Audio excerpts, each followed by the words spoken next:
अनंत कृपा विभूषित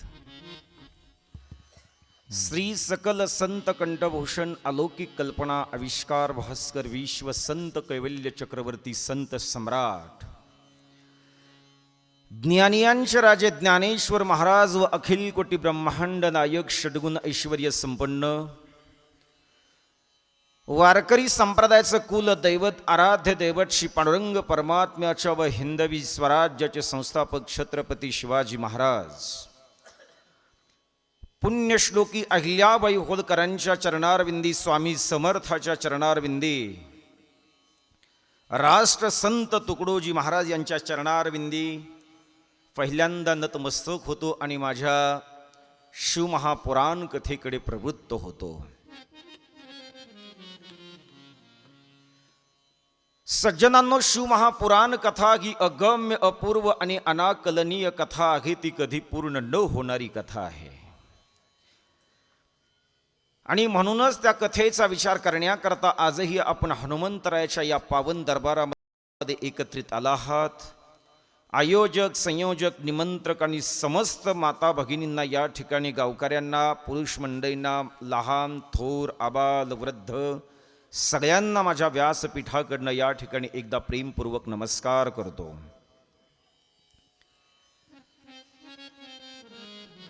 कथेचा विचार या ठिकाणी या पवित्र मैदानामध्ये गेली 5 दिवस झाले आपण करत आहोत. आजचा हा शिवमहापुराण कथेचा 6वा दिवस आहे. उद्या आपला या ठिकाणी आम्ही सगळ्यांचा निरोप घेणार आहोत. म्हणजे उद्या आपली शेवटच्या दिवसाची कथा आहे. कथा अत्यंत सुंदर आहे. देवादिदेव महादेवांचं जीवनचरित्र श्रवण करण्याचं सौभाग्य पहिल्यांदाच आपल्या गावाला या ठिकाणी प्राप्त होतंय.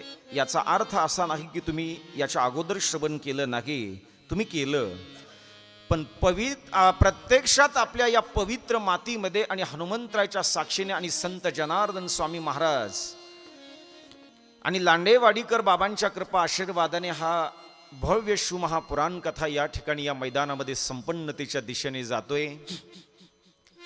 आपा फक्त एक वीक पॉइंट असा राहिला की शिवलीला अमृत पारायणाला जरा थोडं कमी मंडळी बसली यावेळेला.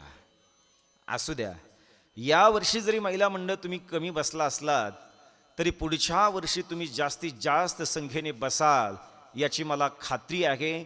आणि तुम्ही बसणार का नाही एकदा मला दाखवून द्या बरं जरा. बसणार आहेत ते पुढच्या. आता मला कालच या विषयावर बोलायचं होतं, पण ते आता तुमच्या सगळ्यांची इच्छा होती की तुम्हाला ते सगळं पवाडाही ऐकायचा होता, त्यामुळे मी काल बोलायचं राहून गेलो. पण नक्की शिवलीलामृताचा पारायणाचा आपण ठीक आहे, आता मंदिरातलं पारायणाची सांगता आज झाली आहे, पण इथून पुढे प्रत्येक माझ्या माता भगिनीने घरामध्ये जरी शिवलीलामृताचं पारायण जर केलं ना तर नक्कीच ते पारायण तुम्हाला यश, आरोग्य आणि ऐश्वर्य प्रदान केल्याशिवाय राहणार नाही. पण घरामध्ये ते वाचण्यापेक्षा किंवा त्याचं पारायण करण्यापेक्षा जर तुम्ही मल्लिका अर्जुन भगवंताच्या दरबारामध्ये जाऊन जर ते पारायण जर तुम्ही यथार्थपणे जर केलं ना तर 100% तुम्हाला तुमच्या जीवनामध्ये यश, आरोग्य आणि ऐश्वर्य, आणि त्याच्यापेक्षा पुढचा शब्द ऐका, तुम्हाला तुमच्या जीवनामध्ये सत्ता प्रदान करणारा ग्रंथ म्हणजे शिवलीलामृत आहे. त्याचं पारायण करा, ते केलं पाहिजे आपण. फार पुण्यदायी तो ग्रंथ आहे. वास्तविक जर शिवमहापुराण ग्रंथाचा आणि शिवलीलामृताचा जर तुम्ही विचार केला तर ते काही फार वेगळं आहे असं नाही. शिवमहापुराण ग्रंथामध्ये जे तत्व सांगितले ते त्याच ग्रंथामध्ये सांगितलेत. फक्त एवढं आहे की शिवमहापुराण ग्रंथ हा 24,000 श्लोकाचा ग्रंथ आहे. 662 अध्याय त्याच्यामध्ये आहेत. आणि शिवलीलामृत तुम्ही अर्थातच छोटा असल्यामुळे तुम्ही त्याचं पारायण लवकर करू शकता. वास्तविक दोन्ही ग्रंथाचं फल मात्र एकच आहे. दोन्ही ग्रंथ जर तुम्ही अर्थातच वाचले ना तर त्याचं फल मला असं वाटतं समान आहे. पण काही लोक काय करतायत आपा, भगवान मल्लिका अर्जुनाच्या अर्थात दरबारामध्ये जातायत. दरबारामध्ये गेल्यानंतर त्या ठिकाणी तुम्ही भगवंताच्या अर्थातच समोर जातायत, शिवलिंगाच्या समोर बसतायत. एखाद्या वेळेला तिथे बसून तुमचं चिंतन, ध्यान, धारणा आणि पारायण चालू असेल, पण काही लोकांच्या बद्दल जर विचार केला ना तर त्यांचा देह मात्र देवाच्या जवळ असतो, पण चित्त मात्र मला असं वाटतं बाहेर जे जोडे सोडलेत ना त्याच्याकडे असतंय. म्हणून माझ्या कथेचा सिद्धांत या ठिकाणी घेऊन जा दादा. एखाद्या वेळेला देहाने माझ्या मल्लिकार्जुन भगवंताकडे जाण्यापेक्षा तुम्ही तुमच्या चित्ताने, मला असं वाटतं त्या ठिकाणी आपली भक्ती घेऊन माझ्या महादेवाकडे जा. माझे महादेव तुमच्यावरती विवेक दादा कृपा केल्याशिवाय राहणार नाही.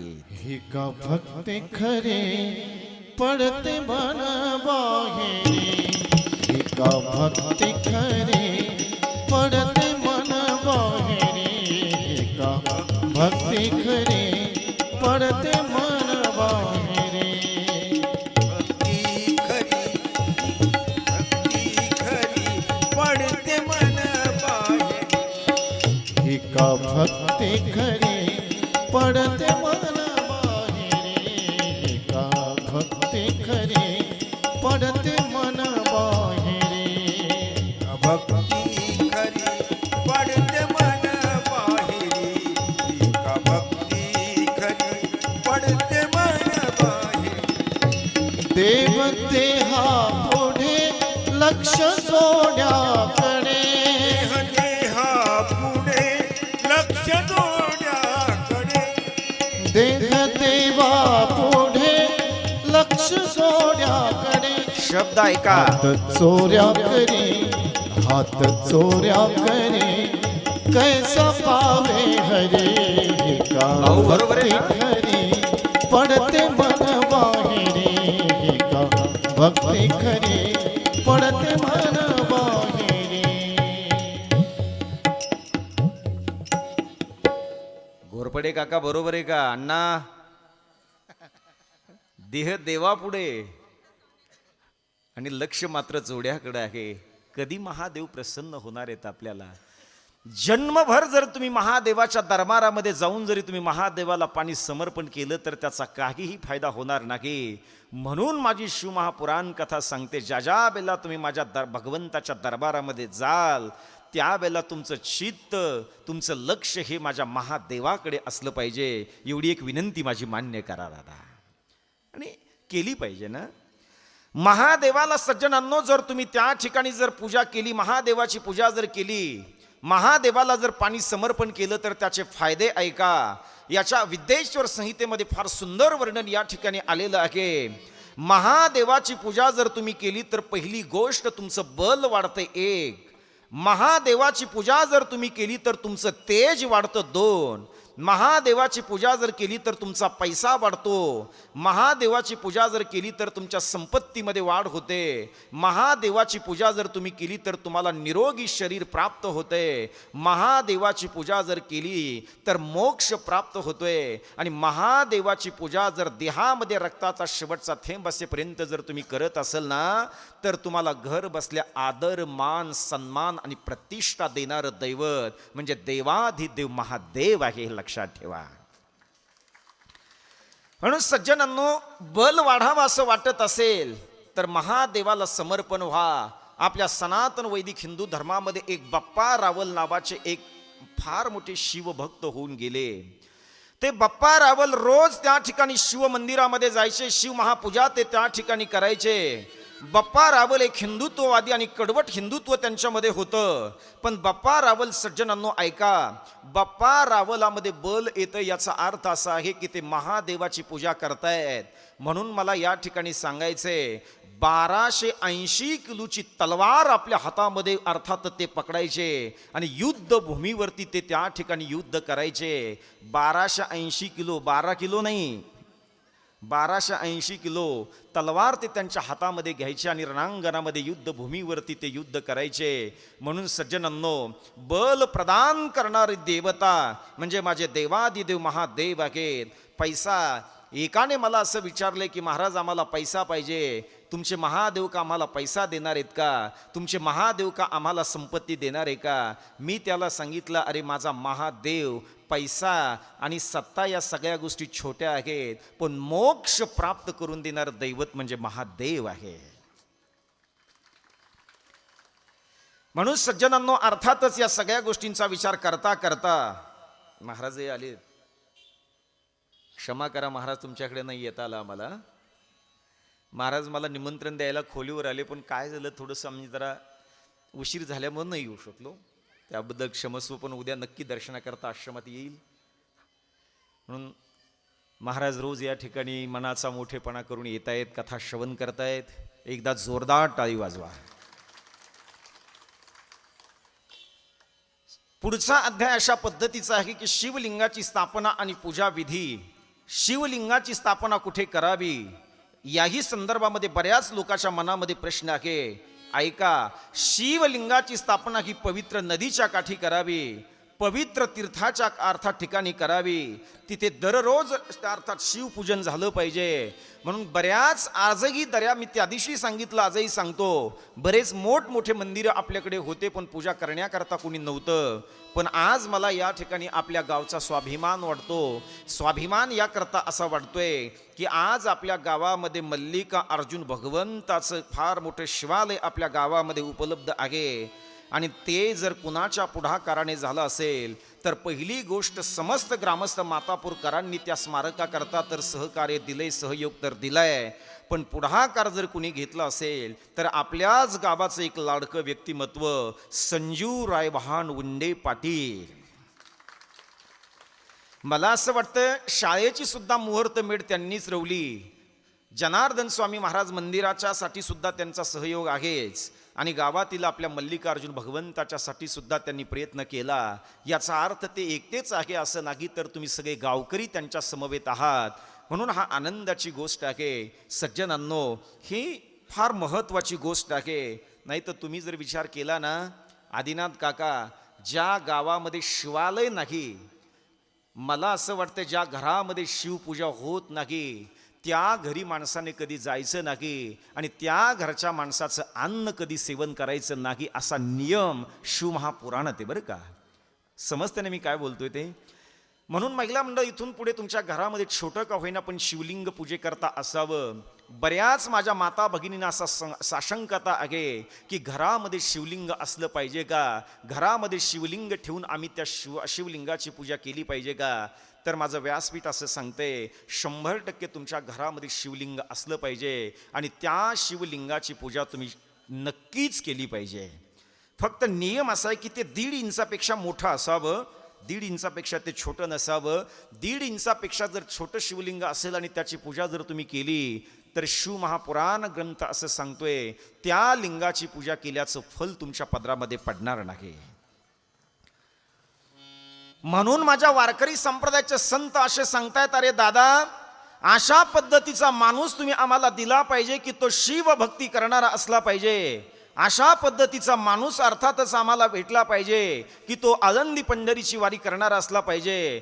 अशा पद्धतीचा शिवभक्त तो भेटला पाहिजे की तो शिव मंदिरामध्ये जाऊन शिव मंदिरातले त्याने रोज आळे जाळे काढले पाहिजेत. अशा पद्धतीचा शिवभक्त असला पाहिजे की तो त्या ठिकाणी जाऊन तिथलं मंदिर तुझा सुद्धा त्याने स्वच्छ केलं पाहिजे. म्हणून माझ्या वारकरी संप्रदायाचे संत विवेकदादा असं बोलतायत की आम्हाला फक्त माणसं नकोयत, तर आम्हाला जी माणसं तुम्ही द्याल ना ते शिव भक्ती करणारे माणसं आम्हाला भेटले पाहिजेत. शिव शंकर को जिसने पाया, हर हर महादेव, हर हर महादेव, हर हर महादेव, हर हर महादेव.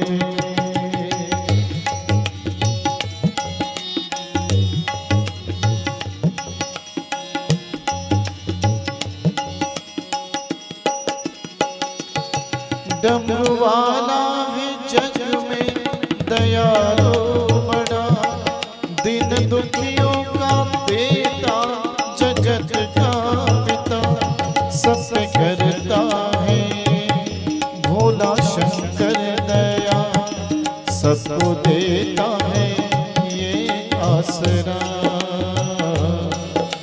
शिव शंकर को जिसने पूजा उसका ही उद्धार.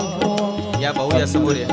को सागर में जिसने बेड़ा पार किया, भोले शंकर की पूजा करो, ध्यान चरणों में इनके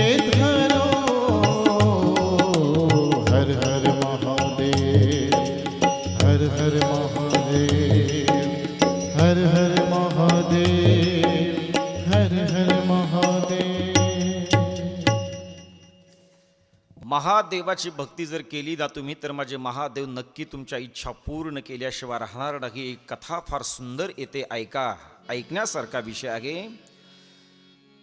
ज्ञानवती आणि शांतीमुनी ही दोघेही त्या ठिकाणी सज्जनांनो माझ्या महादेवाची भक्ती करतायत. त्यांच्या भक्तीचं स्वरूप ऐका. रोज ते बेलाच्या झाडाखाली जात आहेत आणि रोज बेलाच्या झाडाखाली गेल्याच्या नंतर तिथले बेलपत्र ते जमा करतायत. ते बेलपत्र जमा केल्याच्या नंतर ते बेलपत्र ते वाळवतायत आणि बेलपत्र वाळवल्याच्या नंतर सज्जनांनो ते वाळलेले बेलपत्र ते रोज खातात आणि रोज बेलपत्र खाऊन ते माझ्या महादेवाची पूजा त्या ठिकाणी करतायत. महादेवाची आराधना करतायत.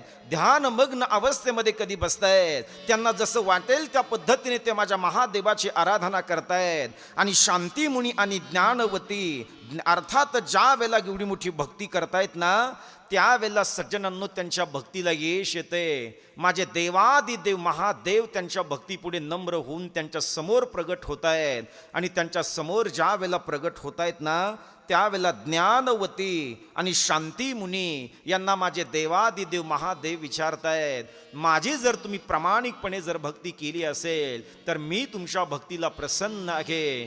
तुम्हाला काय पाहिजे ते मागा, मी दिल्याशिवाय राहणार नाही. काय पाहिजे मागा म्हटल्याच्या नंतर त्या ठिकाणी ज्ञानवती आणि शांतीमुनी असं बोलतायत की बाबा आम्हाला काही नको बाबा, आम्हाला पण गेली अनेक वर्ष झाली आम्हाला मुलगा नाही. एक मुलगा तुम्ही आम्हाला दिला पाहिजे, एवढीच फक्त आमची अपेक्षा आहे. त्यावेळेला भगवान भोले बाबा बोलतायत, ज्ञानवती आणि शांतीमुनी तुम्हाला मी मुलगा देण्याकरता तयार आहे, पण तुमचं पूर्व कर्म हे चांगलं नसल्यामुळे तुमच्या उदरी मुलाचा जन्म होणार नाही. हे पहिल्यांदा लक्षात ठेवा. एखाद्या वेळेला जर आपल्याला उशिरा संतती होत असेल किंवा होत जर नसेल ना तर कदाचित पूर्व कर्मामध्ये आपल्याकडनं काहीतरी पाप घडलंय म्हणून ती संतती आपल्या पोटी जन्माला येत नाही. ज्ञानवती आणि शांतीमुनी नेमका त्यांचा तोच प्रसंग आहे.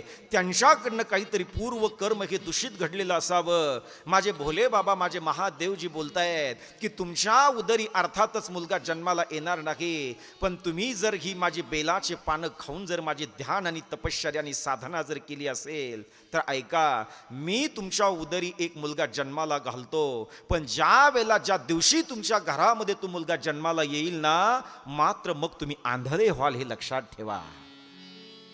मुलगा जन्माला घालाल अर्थातच माझे महादेव आहे. तुमची भाग्य रेषा पलटावी असं तुम्हाला वाटतंय ना माझ्या दादांनो, तर मग तुमची भाग्य रेषा पलटवणारं दैवत या जगतामध्ये जर कोणतं असेल तर ते देवादिदेव महादेव आहे. शांतीमुनी आणि ज्ञानवती बोलतायत की बाबा अनेक वर्षांनंतर आम्ही ज्या मुलाची वाट पाहतोय, ठीक आहे, एखाद्या वेळेला तुम्ही आम्हाला आमच्या उदरी जो मुलगा जन्माला घातला आणि आम्ही आंधळे झालो तरी चालेल, आम्हाला त्याचं काही वाटणार नाही, पण आमच्या कुळाला दिवा लागला पाहिजे किंवा आमच्या कुळामध्ये एखादी संतती जन्माला आली पाहिजे, एवढीच आमची इच्छा आहे. आणि घडतं तसं. पूर्वकर्म खराब असल्यामुळे ज्ञानवती आणि शांतीमुनी यांच्या उदरी जो मुलगा जन्माला येतो, मुलगा जन्माला आल्याबरोबर शांतीमुनी आणि ज्ञानवती ते आंधळे होत आहेत.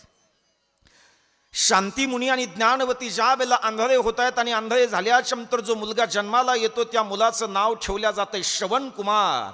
श्रवण कुमार नाव ठेवल्याच्या नंतर तो श्रवण कुमार सज्जनांनो तो सुद्धा शिवभक्त आहे. कारण शिवभक्तीमधून जो मुलगा जन्माला येतो तो शिवभक्त जन्माला येतोय, हे शिवमहापुराण ग्रंथ आपल्याला सांगतोय. आणि सज्जनांनो ज्या वेळेला तो श्रवण कुमार हळूहळू लहानसा मोठा होतोय, आपल्या आई बापाला दिसत नाही. माझ्या आई बापाने अंधत्व जे स्वीकारले ते माझ्यासाठी स्वीकारले. माझ्या आई बापाने जर माझ्यासाठी एवढी मोठी मेहनत जर घेतली असेल तर मला असं वाटतंय माझ्या समोर बसलेल्या तरुण बांधवांनी आपल्या माय बापाच्या मेहनतीला कधी विसरायचं नाही. शुभम बरोबर बोलतोय ना?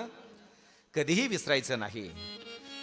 दादा आपले माय बाप म्हणजे खऱ्या अर्थाने ही तर देवता आहे. अरे श्रवण कुमार जन्माला यावा म्हणून तर त्या माईने आणि त्या बापाने स्वतःकडे अंधत्व घेतले. पण माझ्या कुळाचं जर कल्याण होत असेल तर आम्ही अंधत्व स्वीकारायला तयार आहे. ते अंधत्व स्वीकारलं. अंधत्व स्वीकारल्याच्या नंतर तो श्रवण कुमार हळूहळू लहानचा मोठा होतोय. आणि श्रवण कुमार ज्या वेळेला हळूहळू लहानचा मोठा होतोय ना त्यावेळेला तो श्रवण कुमार आपल्या मायबापाची मनापासून सेवा करतो. अर्थातच त्याचं लग्न होतंय. लग्न झाल्याच्या नंतर त्याच्या घरामध्ये अर्थातच सून येते. आणि शांतीमुनी अर्थात आनंदी आहे, माझा मुलगा तर चांगला आहे, तो शिवभक्ती करणारा आहे, पण त्यांच्या घरामध्ये जी सून येते ना ती मात्र 100% नास्तिकवादी आहे. सासू सासऱ्याला ती मानत नाही किंवा देव धर्म तिच्या रक्तामध्ये नाही. म्हणून मी काल का परवाच्या कथेमध्ये असं एक वाक्य सांगितलं, एखाद्या वेळेला नवरा जर आस्तिकवादी असेल तर एखाद्या वेळेला महिला त्याची सौभाग्यवती नास्तिकवादी असते. हे मी सांगत नाही तर शिवमहापुराण कथा सांगते. श्रवण कुमार हा शिवभक्त आहे, पण जिच्या सोबत त्याचं लग्न झालंय ती मात्र देशद्रोही आहे, ती मात्र धर्मद्रोही आहे, ती मात्र लिंगद्रोही आहे. आणि ज्या वेळेला सज्जनांनो हे त्याच्या लक्षात येते त्यावेळेला मग मात्र त्याला पश्चाताप होतोय. एके दिवशी त्याची सौभाग्यवती त्याच्या जवळ येते आणि श्रवण कुमाराला सांगते, ऐका, मी आता तुमच्या मायबापाची सेवा करायला तयार नाही. तुमच्या मायबापाला तुम्ही वेगळं ठेवा किंवा त्यांना घराच्या बाहेर काढून द्या आणि त्यांची कुठेतरी वेगळी व्यवस्था करा. मी तुमच्या मायबापाची सेवा करायला तयार नाही. त्यावेळेला त्या श्रवण कुमाराला काय वाटलं असेल जरा विचार करा. श्रवण कुमाराच्या नेत्राला पाणी येते. श्रवण कुमार रडायला लागतोय. अरे माझ्यासाठी माझ्या मायबापाने एवढी मोठी शिवभक्ती केली, माझ्यासाठी मायबापाने त्यांच्याकडे अंधत्व घेतले आणि मला डोळस बनवले, पण असं जर हे माझ्यासोबत होत असेल तर हे काही योग्य नाही. त्यावेळेला सज्जनांनो प्रसंग असा घडला. एके दिवशी पुन्हा पुन्हा ती त्या ठिकाणी त्याची सौभाग्यवती बोलते, मी आता या घरात राहणार नाही, तुम्हाला निवड करायची आहे. तुम्हाला तुमचे अंध आईबाप पाहिजे का तुम्हाला मी पाहिजे, याची अर्थात निवड तुम्हाला करायचं, याचं स्वातंत्र्य तुम्हाला आहे. श्रवण कुमार खाली बसतोय, आपल्या दोन्ही पायाच्या मध्यभागी डोकं टाकतोय. जोर जोराने तो फुसकारे टाकत रडायला सुरुवात करतो. शेवटी त्याला निर्णय देता येईना. म्हणून पुरुष मंडळी एक प्रश्न विचारतो मी तुम्हाला, माझ्या प्रश्नाचं उत्तर मला तुमच्याकडनं अपेक्षित आहे. ऐका, समोरच्या घराला आग लागली आणि त्या आग लागलेल्या घरामध्ये जर तुमची सौभाग्यवती आणि तुमची आई असेल तर त्या आग लागलेल्या घरातून तुम्हाला एकावेळी एकाच व्यक्तीला वाचवता येते. आईला वाचवलं तर बाई मरते, बाईला वाचवलं तर आई मरते. मग अशा अवस्थेमध्ये तुम्ही कुणाला वाचवसाल? प्रश्न लक्षात आला नाही माझा? आलाय. महिला मंडळ पण येड्याचं सोंग घेतले बरं का जरा यांनी. कारण श्रवण कुमाराच्या समोर गायके साहेब हा प्रश्न उपस्थित आहे. श्रवण कुमाराच्या समोर जर हा प्रश्न उपस्थित असेल तर त्याची वाचा आपल्याला फोडावी लागेल. त्याच्याकरता माझा प्रश्न असा आहे, पुन्हा एकदा नीट ऐका. समोरच्या घराला आग लागली, त्या आग लागलेल्या घरामध्ये तुमची सौभाग्यवती आणि आई आहे. वाचवायचे नंतर आपल्याला फक्त कल्पना करायची आणि त्या प्रश्नाचं उत्तर घ्यायचे. आग लागलेल्या घरातून गुरुजी एकाच वेळी एकाच व्यक्तीला वाचवता येते. मग त्या आग लागलेल्या घरातून तुम्ही आईला वाचवसाल का बाईला वाचवसाल? मी काही भांडणं लावायला आलो नाही बरं का इथे. मला फक्त उत्तर घ्यायचे.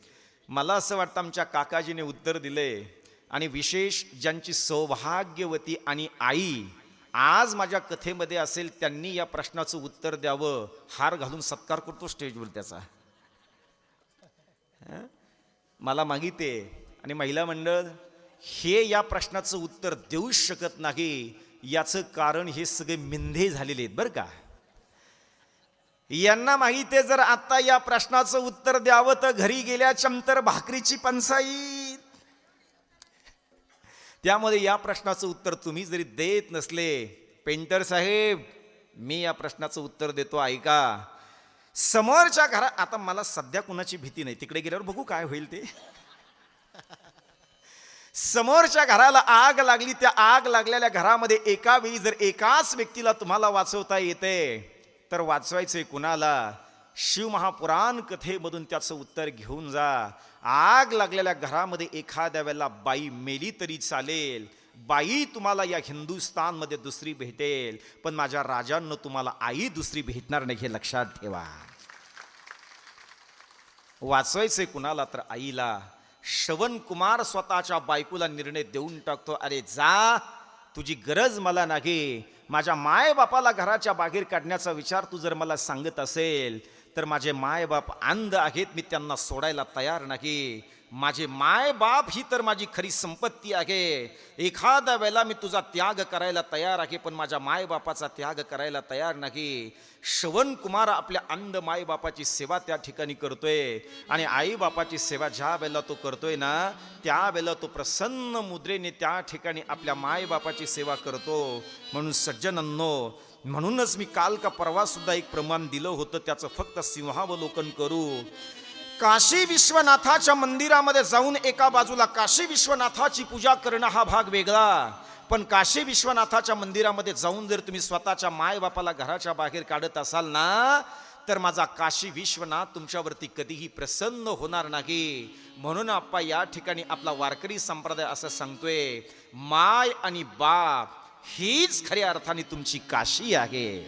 माय बाप केवळ काशी, माय बाप केवळ काशी, ते नर जावे तीर्थासी,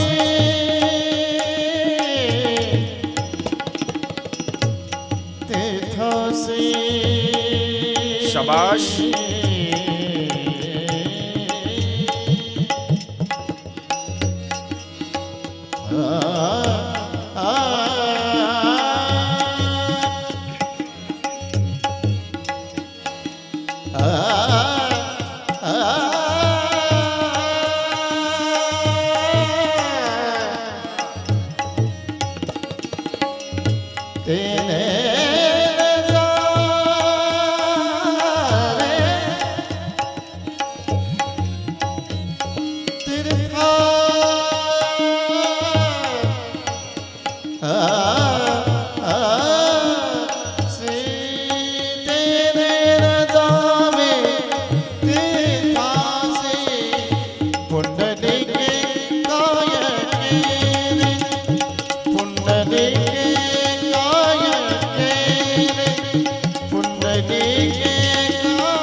शिवपूजनामध्ये फार मोठी ताकद आहे माझ्या माईंनो.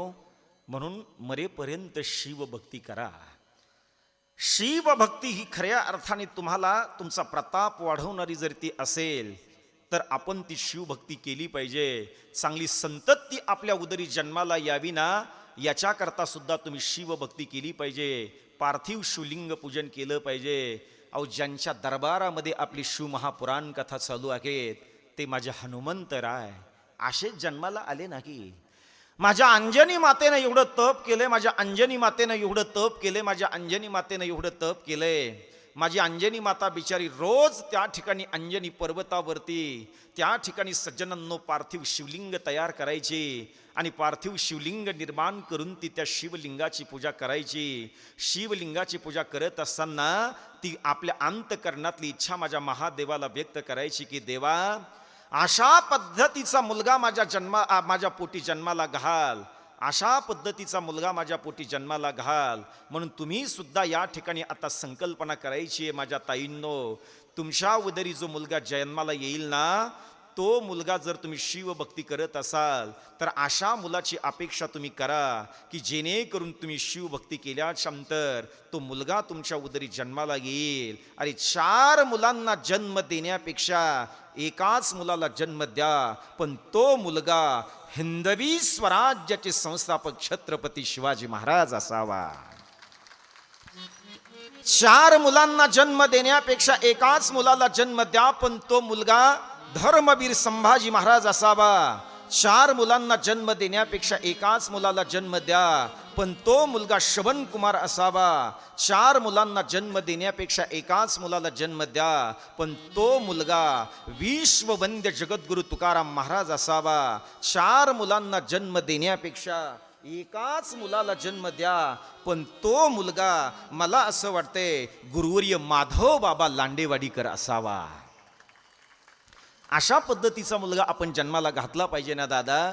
अशा पद्धतीचा मुलगा माझ्या उदरी जन्माला यावा, ही खऱ्या अर्थाने माझ्या अंजनी मातेची इच्छा होती, म्हणून माझी अंजनी माता रोज त्या ठिकाणी पार्थिव शिवलिंग निर्माण करायची, रोज तिथे पूजा करायची. म्हणून माझ्या अंजनी मातेचं भाग्य उदयाला येते. अंजनी मातेच्या उदरी हनुमंतरायसारखा प्रतापी मुलगा जन्माला येतो. का मुलगा जन्माला येतो तर त्याच्या पाठीमागे जर सगळी तपश्चर्या कशाची असेल ना, तर ती गुरुजी पार्थिव शिवलिंगाची आहे. शिरोळे काका, पार्थिव शिवलिंग महत्वाचं आहे.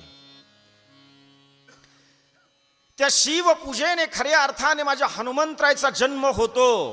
अरे तुमची आणि माझी श्रीमंती ही केवळ 10 एकराची श्रीमंती असेल, कुणाची 50 एकराची श्रीमंती असेल, कुणाची 100 एकराची श्रीमंती असेल, पण माझ्या हनुमंतरायच्या श्रीमंतीचा विचार जर तुम्ही केला ना माझ्या दादांनो, तर ज्या ज्या ठिकाणी गाव त्या त्या ठिकाणी माझ्या हनुमंतरायचं मंदिर आणि महाराष्ट्रातला हिंदू समाज आजही माझ्या हनुमंतरायच्या पुढे डोकं टेकल्याशिवाय पुढे जात नाही. ही जर कशाची अर्थातच जर त्यांच्या कशाची जर ही खऱ्या अर्थाने फलदायी असेल, फलश्रुती असेल, तर ती माझ्या अंजनी मातेच्या खऱ्या अर्थाने पार्थिव शिवलिंगाच्या पूजनाची आहे.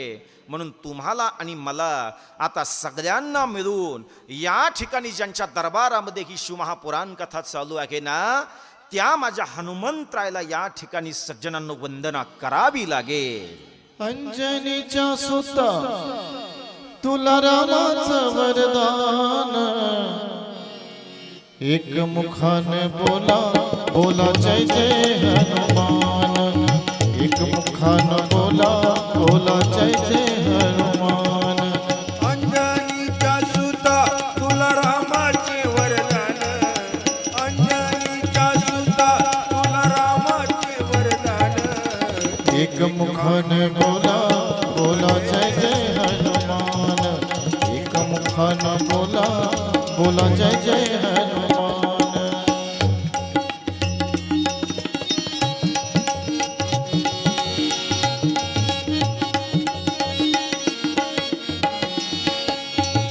दिव्य तुझी राम भक्ती, दिव्य तुझी काया, बालपणी गेला तू सूर्याला धराया. बालपणी गेलाशी तू सूर्याला धराया. हादरली ही धरणी थरथरले आसमान, हादरली ही धरणी थरथरले आसमान. एक मुखान बोला बोला जय जय हनुमान. अंजनीच्या सुता तुला रामाचं वरदान, अंजनीच्या सुता तुला रामाचं वरदान. एक मुखान बोला बोला जय जय हनुमान. जय हो. एक मुखान बोला बोला जय जय हनुमान, बोला जय जय हनुमान, बोला जय जय हनुमान.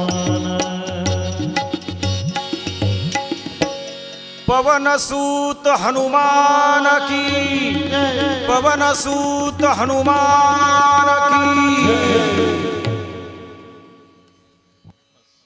हनुमंतरायचं सुद्धा उड्डाण झालं पाहिजे ना काका. त्यांच्या उड्डाणाशिवाय तर काहीच नाही. मला असं वाटतंय माझ्या हनुमंतराय जर नसते तर रामकथा सुद्धा अधुरी राहिली असती. रामकथेला अर्थात जाज्वल्य स्वरूप या देशामध्ये प्रदान होते. आज प्रत्येक जण डोक्यावरती घेऊन रामकथा डोक्यावरती घेऊन नाचतात. याला जबाबदार जर कोण असेल ना, तर ज्यांच्या पावन दरबारामध्ये ही शिवकथा चालू आहे त्यांचं नाव आहे पवनसुत हनुमंतराय. महिला मंडळ आता पुढे ऐका. शिवलिंग पूजन करण्याकरता अर्थातच कशा पद्धतीचं शिवलिंग असावं त्याचा सुद्धा वर्णन या ठिकाणी आलेलं आहे.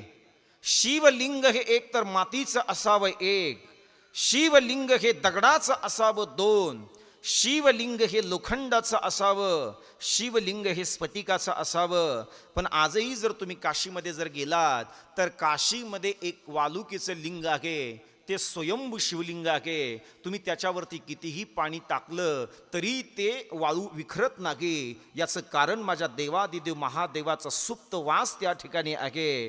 तुम्ही एखादं वाळूचं घरी शिवलिंग तयार करा, त्याच्यावरती पाणी टाका, मला असं वाटतं ते विखुरल्याशिवाय राहणार नाही. पण आजही काशीमध्ये जर तुम्ही गेलात ना, तर त्या ठिकाणी वालूचं शिवलिंग आहे, सुंदर ते शिल्प आहे.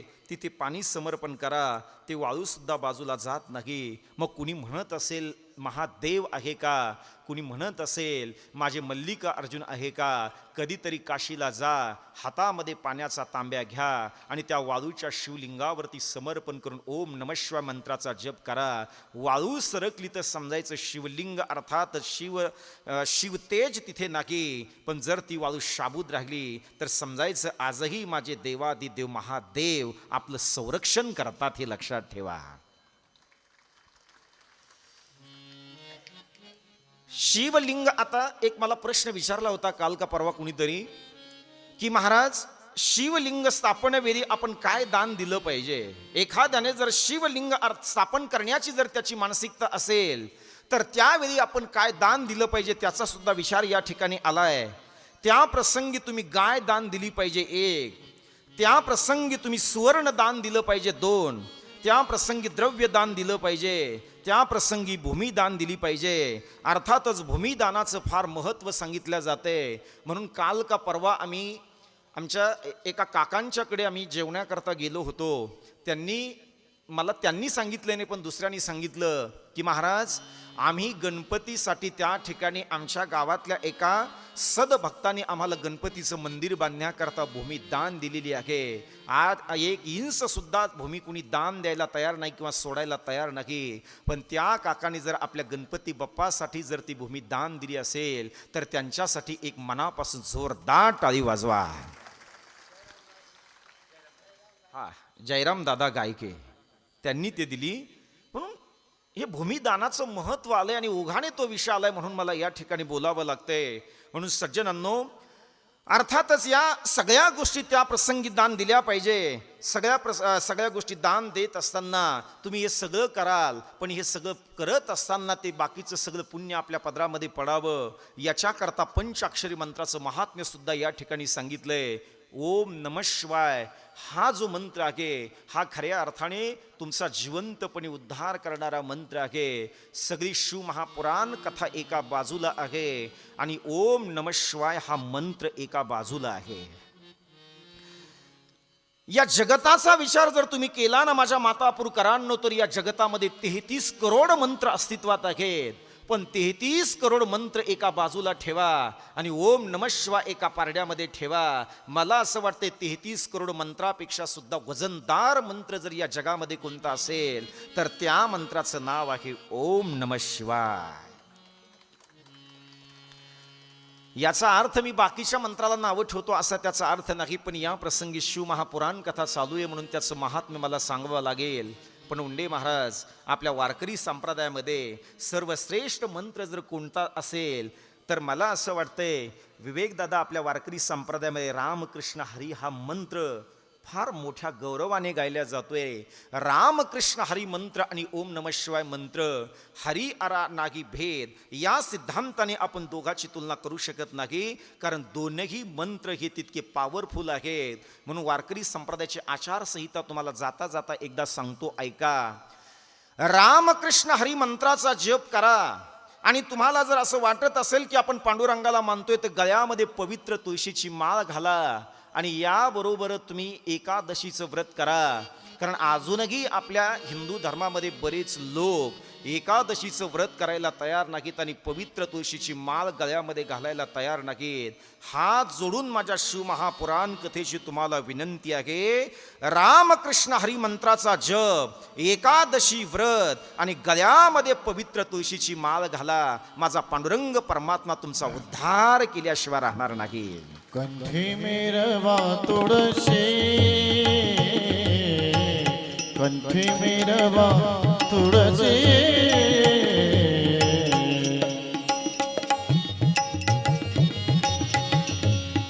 व्रत करा एकादशी, व्रत करा एकादशी, म्हणवा हरीचे दास,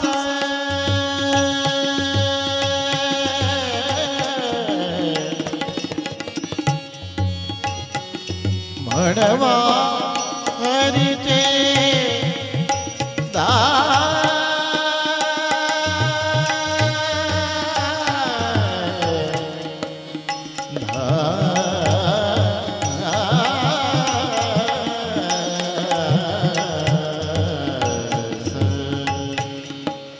हरिचे दास म्हणा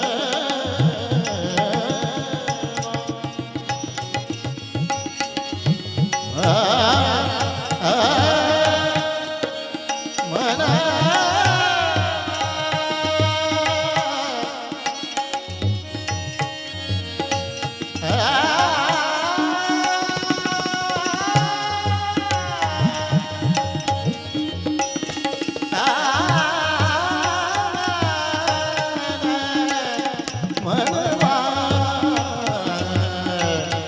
हरिचे दास म्हणा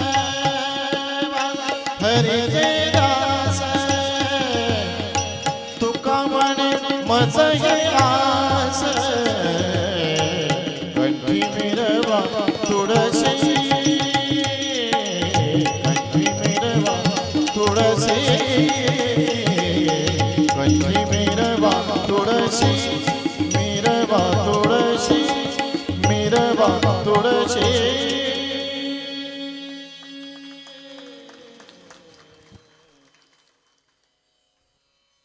शिवमहापुराण कथा सांगता सांगता वारकरी संप्रदायात सुद्धा आपण सांगितला पाहिजे.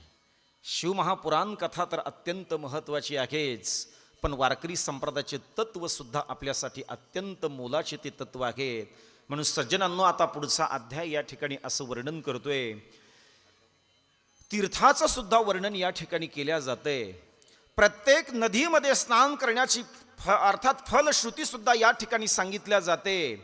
कावेरी नदीमध्ये जर तुम्ही स्नान केलं, कावेरी नदीच्या काठावरती जर तुम्ही गेलात, कावेरी नदीच्या काठावरती जाऊन तिथली वाळू जर तुम्ही घेतली, सुंदर प्रकारचं शिवलिंग करून जर त्याच कावेरी मैयाचं तीर्थ घेऊन जर तुम्ही तिथे समर्पण केलं, तर त्याची सुद्धा फार मोठ्या प्रमाणाची फलश्रुती सांगितल्या जाते. अभीष्ट फल प्राप्त होते. नर्मदा माईमध्ये स्नान करा, तिथे एक सुंदर प्रकारचं शिवलिंग करा, नर्मदा माईच्या जलाने शिवपूजन करा, विष्णू लोक प्राप्त होतो. गंगा माईमध्ये स्नान केल्याच्या नंतर शिवलोकाची प्राप्ती होते.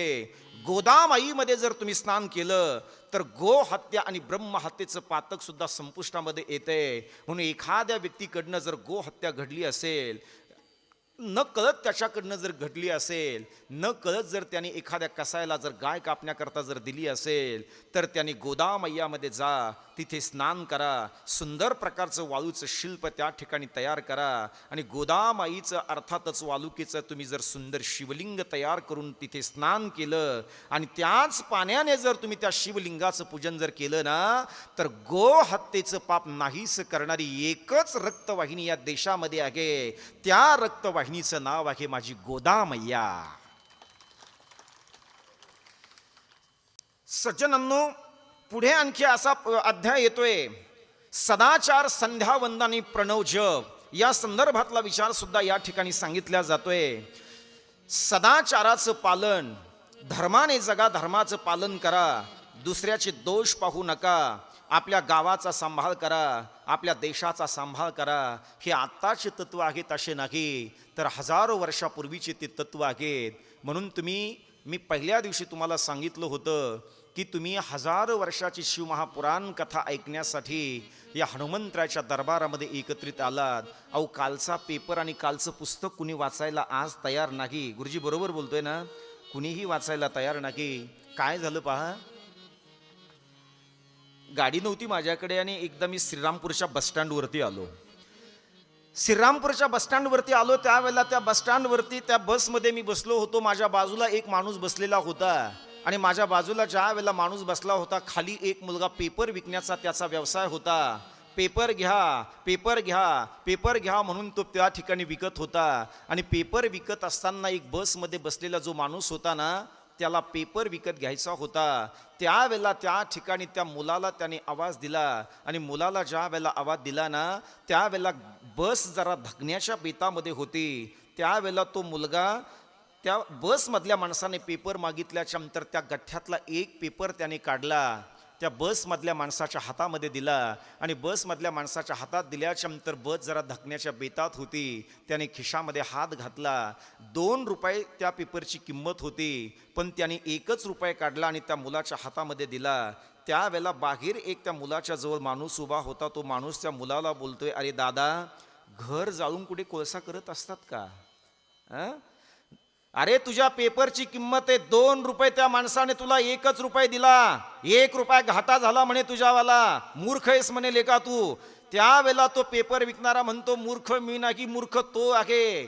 ज्या वेळेला त्याने खिशामध्ये हात घातला त्याच वेळेला मी ओळखलं हे 2 रुपये नाही तर तो 1 रुपया आहे. मी त्याला आजचा पेपर दिला नाही तर मी त्याला पाठीमागच्या महिन्यातला पेपर दिलाय.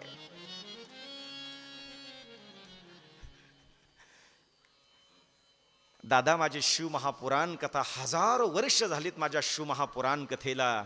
कालचं पुस्तक तुम्ही आज वाचायला तयार नाही, कालचा पेपर तुम्ही आज तो जुना होतोय, पण माझी 1000 वर्षाची शिवमहापुराण कथा आज जशाच्या तशी आहे. आणि प्रत्येक हिंदूंच्या अर्थातच हृदयामध्ये त्या कथेने थैमान मांडले. म्हणून याचा अर्थ असा आहे, शिवभक्तीकडे तुम्ही प्रेरित झाला पाहिजेत, शिवभक्तीकडे तुम्ही आकृष्ट झाला पाहिजेत, शिवभक्ती प्रामाणिकपणे केली पाहिजे.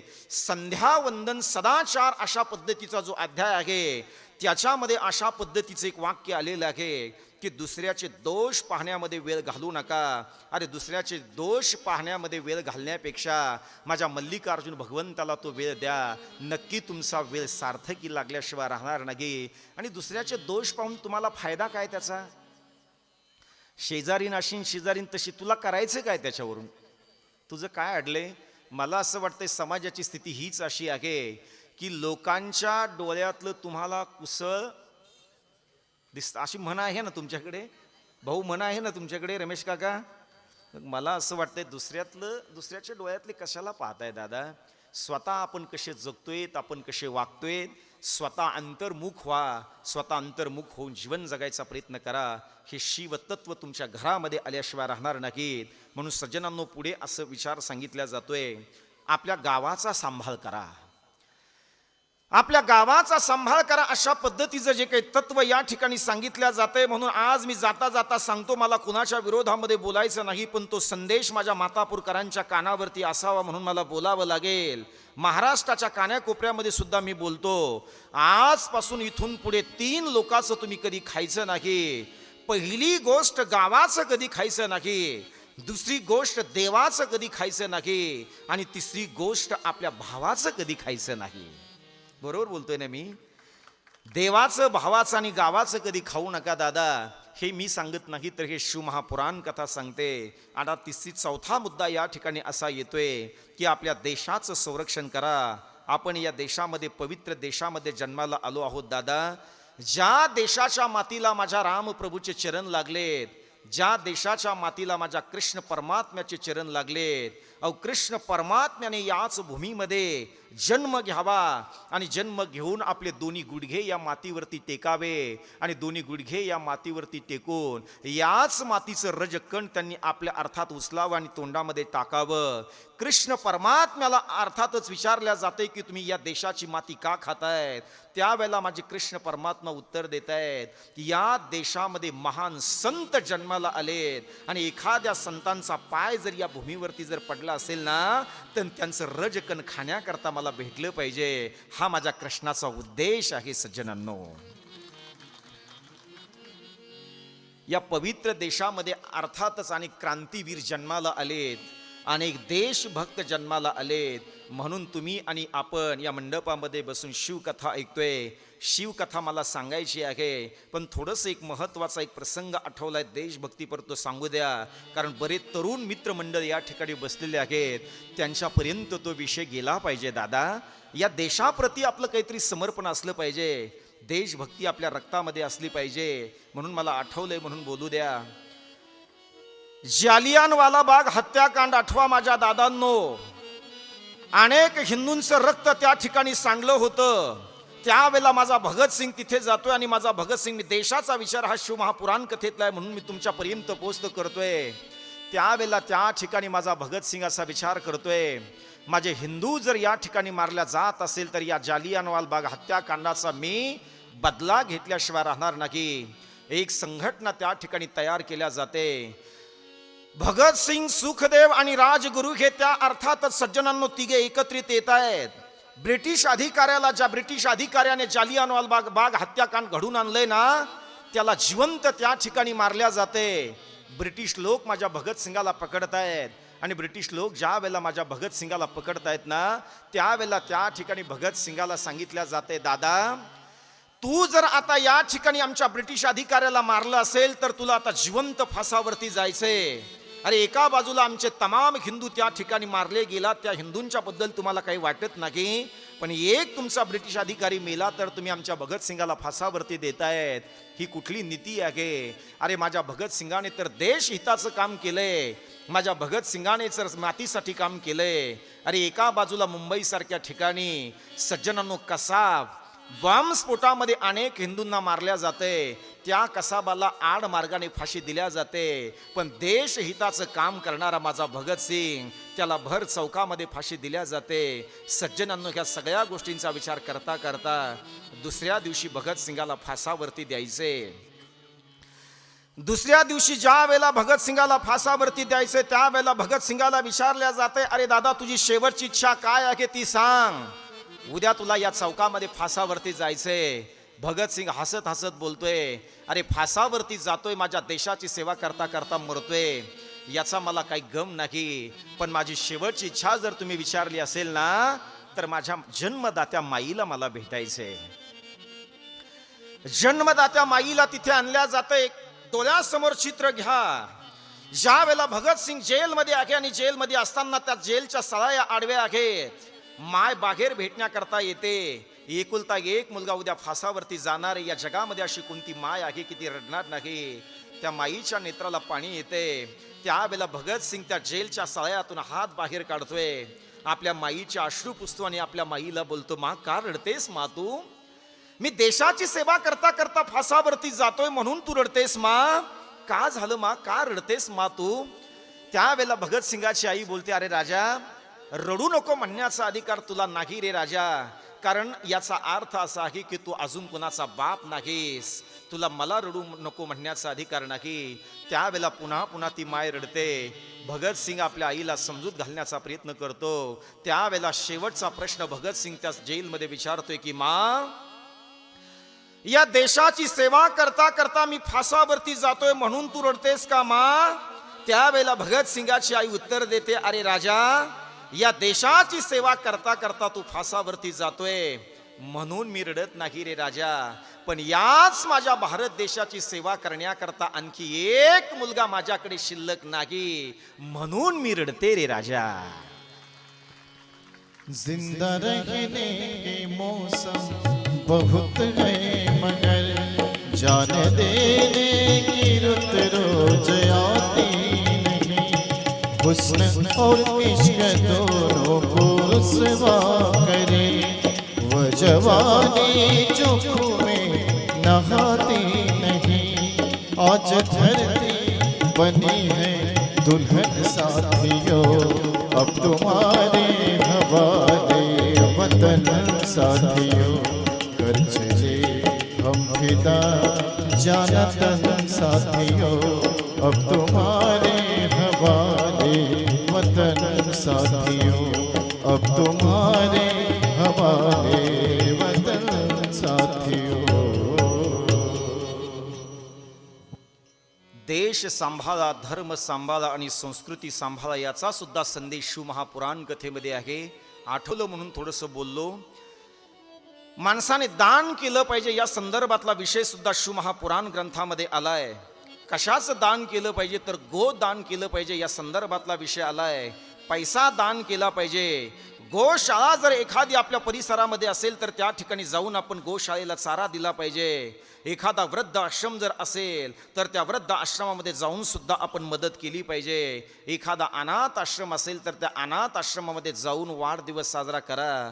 अरे इकडे रस्त्यावरती माझे तरुण बांधव येतात आणि रस्त्यावरती तरुण बांधव येऊन एक केक आणतात. अरे हिंदू धर्माची संस्कृती केक कापून वाढदिवस साजरा करणं नाही, तर माझ्या हिंदू धर्माची संस्कृती ऐका. एखाद्या गरीबाच्या झोपड्यामध्ये जाऊन तुमच्या वाढदिवसाप्रसंगी मदत करा. तो तुमचा खरा वाढदिवस असेल दादा. रस्त्याला काय केक कापता आणि काय तुम्ही केक घेता आणि तो खाण्याऐवजी काय तुम्ही तोंडाला चोपडता दादा, हे बंद करा. कमीत कमी आतापर्यंत ज्या ज्या ठिकाणी आमच्या कथा झाल्या तिथले सगळे हे प्रकार आम्ही बंद करण्याचं काम काही अंशी का होईना पण केलं. कथा कशासाठी आहे दादा? कथा परिवर्तनासाठी आहे ना.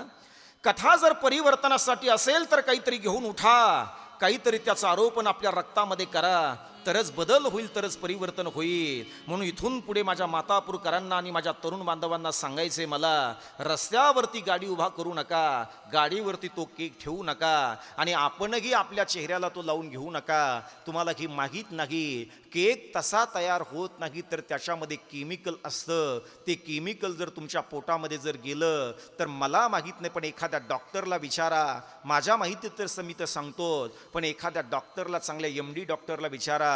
ते सांगतात जर केक मधलं जर ते केमिकल जर तुमच्या पोटामध्ये जर गेलं तर तुमच्या आतडे अर्थात त्या ठिकाणी कुजण्याची शक्यता आहे. म्हणून हा जोडून विनंती करतो, इथून पुढे तो केक हा घरी बनवा ना. तुम्ही बनवू शकता, तुम्हाला करायचं ते करू शकता. पण मला असं वाटते वाढदिवस साजरा करण्याची जर इच्छा असेल तर इथून पुढे संकल्प तुम्ही घेतला पाहिजे. एखाद्या गोशाळेमध्ये गेला पाहिजे, त्या गो मातेला जर तुम्ही चारा जर नेऊन टाकला ना तर माझे देवादिदेव महादेव तुमच्यावरती प्रसन्न झाल्याशिवाय राहणार नाही दादा.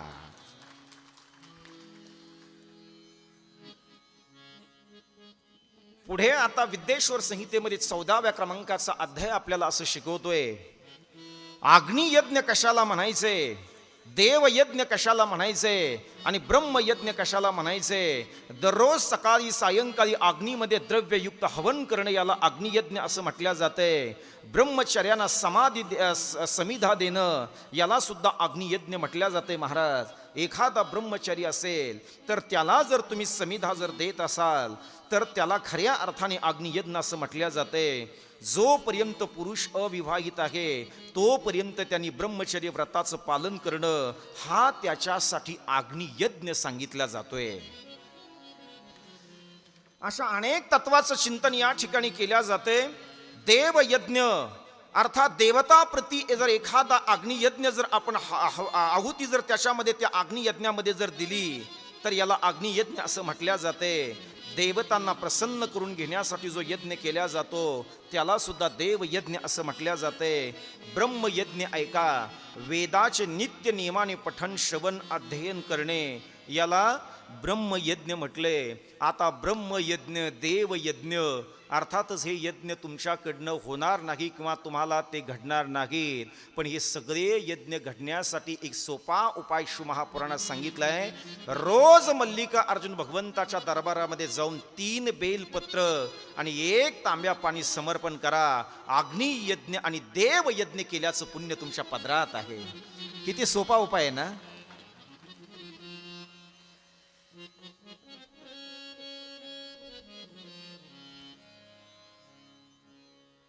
पुढे आता सज्जनांनो या ठिकाणी भगवान शंकरांनी काही वाराची संकल्पना, ही वार जी पाहतो ना आपण, रविवार, सोमवार, मंगळवार, बुधवार, गुरुवार, ही जी संकल्पना सांगितली ना ही शिव महापुराणातली संकल्पना आहे. रविवारी सूर्याची उपासना केली पाहिजे, तुम्हाला आरोग्य प्राप्त होते. सोमवारी तुम्ही चंद्राची उपासना केली पाहिजे, धन संपत्ती तुम्हाला प्राप्त होते. मंगळवारी तुम्ही मंगळाची उपासना केली पाहिजे, व्याधी नाहीशा होतात. बुधवारी तुम्ही बुधाची उपासना केली पाहिजे, आळस आणि पाप जातो. थोडं लक्ष देऊन ऐका, महिला मंडळ थोडं किचकट आहे, पुन्हा एकदा रिपीट घेतो, नीट ऐका. रविवारी जर तुम्ही सूर्याची उपासना केली तर तुम्हाला आरोग्य मिळतंय 1. सोमवारी जर तुम्ही चंद्राची उपासना केली तर तुम्हाला धन संपत्ती प्राप्त होते. मंगळवारी जर तुम्ही मंगळाची उपासना केली तर व्याधी नाहीशा होतात. बुधवारी जर तुम्ही बुधाची उपासना केली तर आळस आणि पाप जातोय. गुरुवारी जर तुम्ही गुरुची उपासना केली तर तुमचं आयुष्य वृद्धिगत होतंय. शुक्रवारी जर शुक्राची उपासना केली तर उत्तम प्रकारचे भोग प्राप्त होतात. शनिवारी जर तुम्ही शनीची उपासना केली तर मृत्यूचं भय म्हणजे अपमृत्यू होत नाही, अकाल मृत्यू होत नाही. मग अकाल मृत्यू तुम्हाला येऊ नये असं जर वाटत असेल तर प्रत्येक त्या ठिकाणी तुम्ही शनिवारी शनीची उपासना केली पाहिजे. सज्जनांनो, या सगळ्या उपासना केल्याच्या नंतर त्याच्या पाठीमागच्या फलश्रुती सुद्धा मी तुम्हाला सांगितल्यात. आता पुढे असा विषय आलाय. बसा दादा, नो बसा, उशिरा का होईना पण येत जा जरा कथेला. गरज आहे ना दादा यांची कथेला, का नाही गरज यांची? तुम्ही तर खरं भविष्य आहेत ना देशाचं. यांनी एखाद्या वेळेला नाही ऐकली तरी चालेल, पण तुम्ही ऐकली पाहिजे. हा दादू, 1 किलो लोखंड घेतलं आणि 1 किलो कापूस घेतला, जास्त वजन कशाचं भरेल रे? लोखंडाचं. तुझे मास्तर आहेत का इथे? 1 किलो लोखंड घेतला आणि 1 किलो कापूस घेतला. लोखंड जड असतं गुरुजी, कापूस हलका असतो. अरे 1 किलो लोखंड आहे, 1 किलो कापूस आहे, तर कमी जास्त भरण्याचा प्रश्न तुमच्यासाठी सांगितलं बरं का. हे लहान लहान मुलं इतके हुशार असतात, इतके हुशार असतात. लक्ष द्या माझ्याकडे. थोडे माझी कथा बंद करून तुमच्यासाठी सांगतोय आता. एवढे हुशार आहे ते. जाऊ दे, आता नाही सांगत.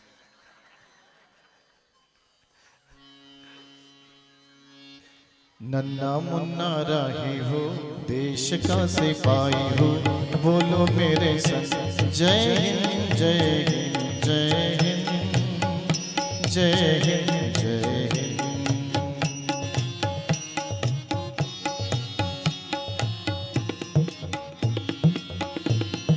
बड़ा होके देश का सहारा बनूंगा, दुनिया की आंखों का तारा बनूंगा. बड़ा होके देश का सहारा बनूंगा, दुनिया की आंखों का तारा बनूंगा. मंजिल से पहले न लूंगा कहीं दम, आगे ही आगे बढ़ाऊंगा कदम. तेने बाय थम. नन्ना मुन्ना राही हो, देश का सिपाही हो, बोलो मेरे संग जय हिंद जय हिंद जय हिंद जय हिंद जय हिंद.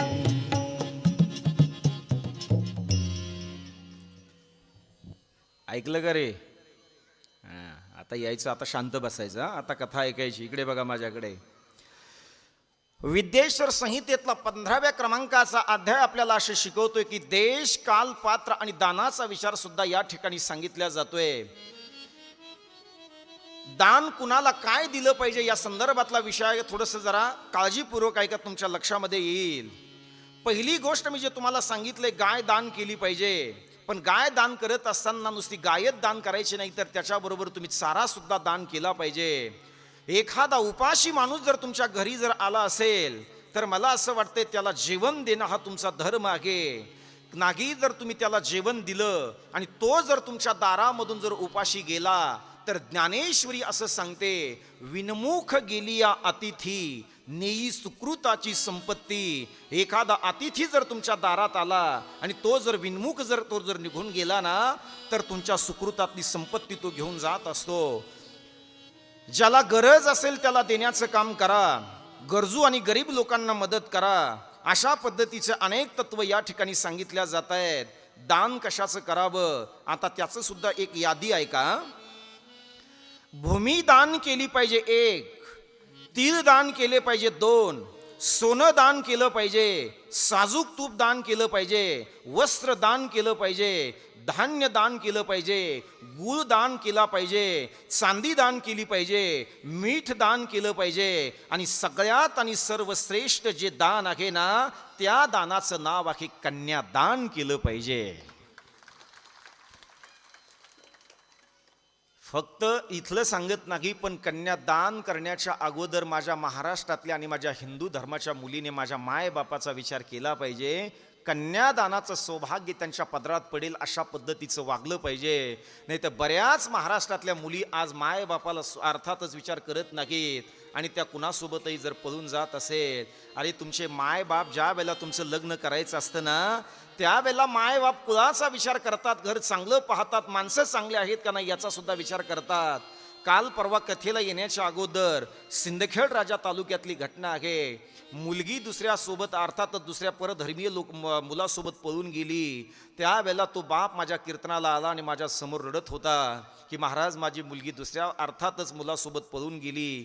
काय असं मी पाप केलंय? मला आज समाजामध्ये खाली मान घालून जगावं लागते. म्हणून माझ्या बहिणीला माझ्या शिवमहापुराण कथेची विनंती करतो. अरे या व्यासपीठावरून नाही सांगायचं तर मग सांगायचं कुठून? हे तत्व जर आपल्याला इथून सांगायचे नाही तर मग सांगावे लागतील कुठून दादा? इथूनच आपल्याला सांगावे लागतील ना. म्हणून हात जोडून विनंती करतो, तुमच्या बापाची, तुमच्या माईची आणि हिंदू धर्माची मान खाली जाईल अशा पद्धतीचं कृत्य कुठल्याही माझ्या बहिणीने करू नये. मी असं समजेल ही माझी शिवमहापुराण कथा प्रत्येकाच्या घरापर्यंत पोहोच झाली दादा. ज्या वेळेला तो बाप आला, थोबाड झोडून तो रडत होता, महाराज मी काय करू. आणि ज्या वेळेला मी इकडे आलो ना, त्यावेळेला पाठीमागे त्याला ते दुःख सहन झालं नाही, त्याने आत्महत्या करून स्वतःचं जीवन संपवलंय दादा. कशा करताय हे सगळं करताय तुम्ही? काय करताय? कन्यादान आणि मीठदान, चांदीदान, गुळदान याचे सगळे अर्थात जे या ठिकाणी सज्जनांनो फायदे सांगितले, त्याचे फायदे सुद्धा मी सांगतो. कारण बरेच लोक, भाऊ मला असं वाटतंय फायद्याशिवाय काही करायला तयार. फायदा असेल तर आम्ही करायला तयार आहे महाराज, आम्हाला तुम्ही फायदा सांगा. मग आता फायदे सुद्धा त्याचे ऐका. गाय दान जर केली तर त्याचा फायदा ऐका, तुमचं कायिक, वाचिक आणि मानसिक पापाचं निवारण होते. भूमिदान जर तुम्ही केली तर तुम्हाला प्रतिष्ठा प्राप्त होते. तुम्ही तूप दान जर केलं तर तुम्हाला संपत्ती आपोआप तुमच्याकडे चालत येते. तीळ दान जर केलं तर तुमच्यामध्ये सामर्थ्य निर्माण होतं. वस्त्रदान जर केलं तर तुमचं आयुष्य वाढतंय. अर्थात सोनं दान केल्याचा फायदा तुमची पाचन शक्ती आणि वीर्याची वृद्धी होते असं सुद्धा या ठिकाणी सांगितलं जातंय. धान्य दान केल्याचा फायदा ऐका, धान्याची सुद्धा वृद्धी होते. गुळाचं दान केल्याने मधुर आणि रसपूर्ण भोजन, गुळाचं दान केल्याच्या नंतर मधुर आणि रसपूर्ण भोजन मिळतंय. म्हणून विवेक महाराज, तुम्ही आणि मी, आपण सगळ्यांनी, सचिन दादा, आपल्या कंठाळे काका, मला असं वाटतं गेल्या जन्मामध्ये आपण सगळ्यांनी गुळ दान केलंय म्हणून इतकं सुंदर मातापूरकर आपल्याला जीव घालतायत बरं का. त्याच्याशिवाय ते भेटत नाही ना. म्हणून सज्जनांनो, चांदी दान केल्याचा फायदा सन्मान प्राप्त होतोय. मीठ दान केल्याने उत्तम भोजन मिळतंय. कन्यादान केल्याचा फायदा आजीवन उत्तम भोग तुम्हाला तुमच्या जीवनामध्ये प्राप्त होत आहेत. अशा अनेक तत्वाचं चिंतन या ठिकाणी केल्या जातंय. म्हणून सज्जनांनो, या सगळ्या गोष्टींचा विचार करता करता आपल्याला आता पुढे असा विचार करायचा आहे, शिवलिंगाचं वैज्ञानिक स्वरूप म्हणजे विज्ञान त्या काळात सुद्धा प्रगत होतं असं शिवमहापुराण कथेला सांगायचे. उद्या मी तुम्हाला त्याचं महत्त्व सांगणार आहे. पूर्वी चंद्रगुप्त वल्लभ नावाच्या राजाने ज्या वेळेला सुरटी सोमनाथाच्या मंदिराचा उद्धार केला ना, त्यावेळेला पाऱ्याची पिंड होती ती अधांतरी तरंगत होती. म्हणजे विज्ञान त्या काळात सुद्धा प्रगत होतं. याबद्दल मी उद्या तुम्हाला माहिती देईल. आज थोडासा बाकीचा विषय मला पूर्ण करू द्या. सज्जनांनो, माझ्या भारत देशाची भूमी ही पवित्र भूमी आहे आणि माझ्या भारत देशाच्या भूमीला कुणाचीही नजर लागू नये. काय माझ्या देशाची संस्कृती असेल जरा विचार करा. भारत देशाच्या 4 दिशेला 4 शिवलिंग स्थापित आहेत आणि ते शिवलिंग माझ्या भारत देशाचं संरक्षण करतायत. कुठलंही परकीय अतिक्रमण ज्या ज्या वेळेला येते ना, त्या त्या वेळेला त्या अतिक्रमणातून सावरण्याची ताकद जर आपल्याला कोण देत असेल तर हे आपल्या भारत देशाच्या 4 कोपऱ्याला जे 4 शिवलिंग आहेत ते शिवलिंग आपल्याला ती ताकद देत आहेत. ऐका, पहिलं जे शिवलिंग आहे त्या शिवलिंगाचं नाव आहे केदारनाथ. दुसरं जे शिवलिंग आहे त्या शिवलिंगाचं नाव आहे काशी विश्वनाथ. तिसरं जे शिवलिंग आहे ते रामप्रभूने स्थापित केलेले ते समुद्राच्या काठावरती रामेश्वर. आणि 4थ्या क्रमांकाचं जे शिवलिंग आहे इथून आपल्याला जवळ पडेल श्रीक्षेत्र त्र्यंबकेश्वर म्हणजे त्र्यंबकनाथ. म्हणून सज्जनांनो, 4 दिशेला 4 हे शिवलिंग अर्थातच आहेत. म्हणून माझ्या भारत देशाला कुणालाही भिण्याचं काही कारण नाही. ज्या ज्या वेळेला अनेक परकीय अतिक्रमण आलेत ना, त्या त्या वेळेला त्या परकीय अतिक्रमणाचा नायनाट करण्याचं काम जर कुणी केलं असेल तर माझ्या या स्वतंत्र हिंदू धर्मातल्या 4 शिवपीठाने केले. हे आपल्याला विसरून चालता येणार नाही दादांनो.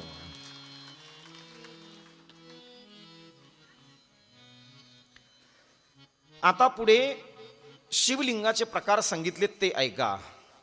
मानवाने स्थापित केलेलं शिवलिंग 1, संतांनी स्थापित केलेलं शिवलिंग 2 आणि स्वयंभू शिवलिंग 3. आपण कधी कधी म्हणतो पहा, एखाद्या जर ज्योतिर्लिंगाला आपण किंवा एखाद्या शिवलिंगाचं दर्शन घेण्याकरता जर गेलो तर आपण काय म्हणतो की हे स्वयंभू शिवलिंग आहे, स्वतः भगवान शंकर त्या ठिकाणी स्थित होत आहेत. याचा अर्थ भगवान शंकराला जिथे थांबावं वाटलं तिथं ते थांबतात. त्या शिवलिंगाचं नाव आहे स्वयंभू शिवलिंग.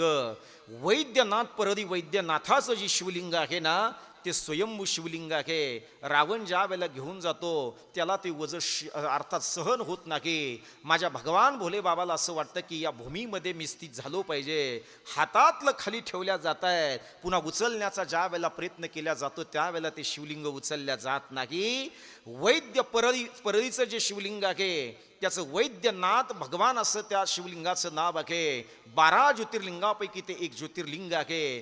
त्या ज्योतिर्लिंगाला स्वयंभू शिवलिंग असं म्हटल्या जाते.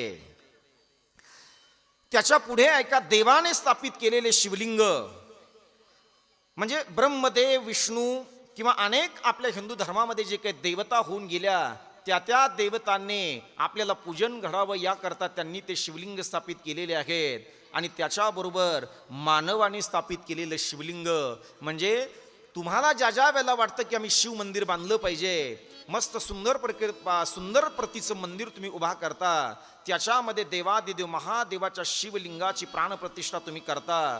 म्हणून सज्जनांनो, तुम्ही स्थापित केलेलं जे शिवलिंग आहे त्याला मानवाने स्थापित केलेलं शिवलिंग असं म्हटलं जाते. देवाने स्थापित केलेल्या शिवलिंगाचं पुण्य जे आहे, साधूने स्थापित केलेलं शिवलिंगाचं पुण्य जे आहे किंवा स्वयंभू शिवलिंगाचं पुण्य जे आहे ना, त्या सगळ्या शिवलिंगाच्या बरोबरीने तुम्ही स्थापित केलेलं शिवलिंग सुद्धा तुम्हाला ते पुण्य बहाल करते. म्हणून तुम्ही स्थापित केलेल्या शिवलिंगाला सुद्धा तुम्ही कमी समजण्याचं कारण नाही. फक्त प्राणप्रतिष्ठा युक्त, हवन विधियुक्त ते शिवलिंग असलं पाहिजे, त्याची यथार्थ स्थापना त्या ठिकाणी झाली पाहिजे. अशा पद्धतीचा विचार सुद्धा या ठिकाणी सांगितला जातोय. या सगळ्या गोष्टींचा विचार करता करता पुढे भगवान शंकराच्या अभिषेकाची फार मोठी फलश्रुती सांगितल्या जाते. भगवान शंकराला जर तुम्ही अभिषेक जर केला तर आत्मशुद्धी होते एक. तुम्ही भगवान शंकराला जर गंध अर्पण केला तर पुण्य मिळते 2.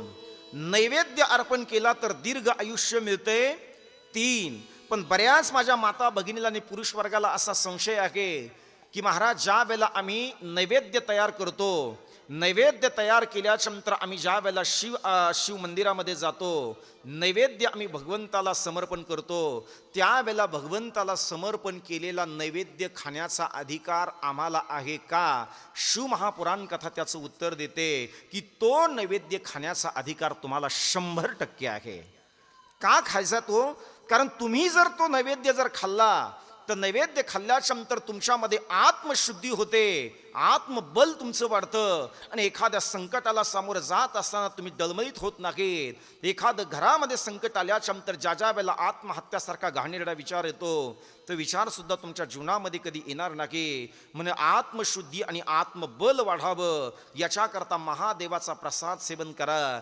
अरे तुम्ही आणि मी घरी जे जेवण करून अर्थात जेवण करतो, मला असं वाटते ते रमेश काका जेवण आहे, पण या शिव मंडपामध्ये बसून तुम्ही जो प्रसाद घेतायत ना तो माझ्या भगवान शंकराचा महाप्रसाद आहे. धूप अर्पण केल्याने धन प्राप्ती होते, दिवा लावल्याने ज्ञान मिळते. मग दिव्याचं महत्व सुद्धा बऱ्यापैकी आलेलं आहे. कारण ज्या माझ्या माता भगिनी पशुपती व्रत केलंय त्याच्यामध्ये दिव्याचं सुद्धा एक स्वतंत्र वर्णन सांगितल्या जाते. त्याचा उद्या आपण विचार करणार आहोत. कार्तिक महिन्यामध्ये भजन पूजन केल्याने उत्तम भोग व्याधी समाप्त होत आहेत. शिवलिंगाची पूजा केल्याच्या नंतर तुम्हाला अर्थातच आरोग्य प्राप्त होते. पण महादेवाचा अभिषेक करत असताना महिला मंडळ आणि पुरुष मंडळ तुम्हा सगळ्यांना एक खबरदारी इथून पुढे घ्यायची. तुम्ही महादेवाचा अभिषेक करण्याकरता ज्या वेळेला मंदिरामध्ये जाता त्यावेळेला बाहेर दुकानामध्ये जाता आणि दुकानामध्ये गेल्याच्या नंतर पिशवीमध्ये जे दूध आहे ना, पिशवीमध्ये ते पिशवीतलं दूध घेऊन तुम्ही महादेवाला समर्पण करण्याकरता जाता. तुम्हाला हात जोडून विनंती करतो, त्या पिशवीतले ते दूध नाही तर ते जहर आहे ते तुम्हीही पिऊ नका आणि आपल्या महादेवाला सुद्धा समर्पण करू नका. मी विरोधात बोलत नाही बरं का कुणाच्या, कारण मी तुम्हाला त्याचं उदाहरण सुद्धा सांगितले. आष्टी तालुक्यातलं 2-4 दिवस झाले ते सांगून, आता त्याबद्दल बोलत नाही. पण ते दूध महादेवाला चालत नाही हे मी तुम्हाला सांगू शकतो. आम्ही आता विदर्भामध्ये कथा करण्याकरता गेलो होतो आणि विदर्भामध्ये ज्या वेळेला कथा करण्याकरता गेलो तिथे एक शिवलिंग होतं. त्या शिवलिंगाच्या दरबारामध्ये आमची कथा होती आणि त्या गावाचा नियम असा होता, ओंडे महाराज, त्या गावाचा नियम असा होता की ते 10,000 लिटर दूध एकत्रित करायचे आणि 10,000 लिटर दुधाने ते महादेवाला अभिषेक घालायचे. ज्या वेळेला तो प्रकार माझ्या निदर्शनास आला त्यावेळेला सगळ्या गावकऱ्यांना मी तिथे बोलवलं आणि त्यांना मी सांगितलं, अरे माझ्या महादेवाला 10,000 लिटर दुधाची गरज नाही, इथून पुढे तुम्ही एक याच्यामध्ये बदल करा. 10,000 लिटर दूध तुम्ही संकलित करता, एक टँकर तुम्ही मागवता आणि तो महादेवाला तुम्ही समर्पण करता. महादेवाला 10,000 लिटर दूध समर्पण करू नये याच्या विरोधामध्ये मी बोलणार नाही, पण त्याच्यातलं फक्त तुम्ही 5 लिटर दूध काढा, माझ्या महादेवाला ते दूध समर्पण करा आणि उरलेलं जे दूध आहे ना ते महादेवाचं दर्शन करण्याकरता जे भाविक येतील त्यांना प्रसाद म्हणून ते वाटा. महादेवाला दूध कोणतं चालतं ते ऐका. गावरान गाय असली पाहिजे आणि गावरान गाय सज्जनांनो सूर्य उगण्याच्या अगोदर त्या गायीचं दूध आपण काढलं पाहिजे आणि गायीचं दूध काढून ते त्या ठिकाणी आपण महादेवाच्या मंदिरामध्ये घेऊन त्या दुधाने आपण अभिषेक केला पाहिजे. पिशवीतल्या दुधाने, जर्सी गायीच्या दुधाने आणि म्हशीच्या गायीच्या दुधाने तुम्हाला पुण्य फल मिळणार नाही, पण गावरान गाईचं दूध ते सूर्य उगण्याच्या अगोदर ते काढलेलं असलं पाहिजे आणि मग ते दूध घेऊन माझ्या महादेवाच्या मंदिरामध्ये जा, त्या दुधाने तुम्ही माझ्या महादेवाचा अभिषेक करा. अरे तुमच्या मनामध्ये जी संकल्पना असेल ती माझ्या देवादिदेव महादेवाला सांगा, तुमच्या हातातलं दूध ते महादेवाला समर्पण करा. माझा भोले बाबा तुमच्या मनातली प्रत्येक इच्छा पूर्ण केल्याशिवाय राहणार नाही दादा. अभिषेकासाठी गाईचं दूध, गाईचं दही, गाईचं तूप, मध आणि साखर याचं मिश्रण म्हणजे पंचअमृत याला म्हटल्या जाते. या पंचअमृताने तुम्ही महादेवाला अर्थात त्या ठिकाणी अभिषेक केला पाहिजे. या संदर्भामध्ये या सगळ्या गोष्टींचा विचार केला जातोय. पुढे आता शिव भक्तांच्या सत्काराचा महिमा सांगितला जातोय. महिला मंडळ आणि पुरुष मंडळ, तुम्हाला जर महादेवाच्या मंदिरामध्ये जाता येत असेल तर तुम्ही जा, पण एखादा व्यक्ती जर महादेवाच्या मंदिरामध्ये जर रोज पाणी घालण्याकरता जात असेल आणि पाणी समर्पण करून जर तो बाहेर येत असेल आणि त्याचं तुम्ही जर मुख जरी पाहिलं ना तरी तुमचं सुद्धा अर्ध पाप समाप्त होतंय. एवढं पाणी त्याने समर्पण केलंय. वाक्य पुन्हा एकदा ऐका. पाणी त्या व्यक्तीने समर्पण केलंय, पण महादेवाला पाणी समर्पण करून जर तो बाहेर येत असेल आणि त्याचं मुख पाहण्याचं सौभाग्य जर तुम्हाला लाभलं तर तुम्हाला सुद्धा तुमच्या जीवनामध्ये कळत न कळत झालेलं पाप समाप्त होतंय. हा शिव महापुराण कथेचा महिमा आहे. म्हणून तुम्हाला जर करता येत असेल तर अतिउत्तम आहे, पण एखादा शिवभक्त जर माझ्या मल्लिकार्जुन भगवंताची सेवा करत असेल ना तर कमीत कमी त्याचा सत्कार करण्याचं तरी काम करा.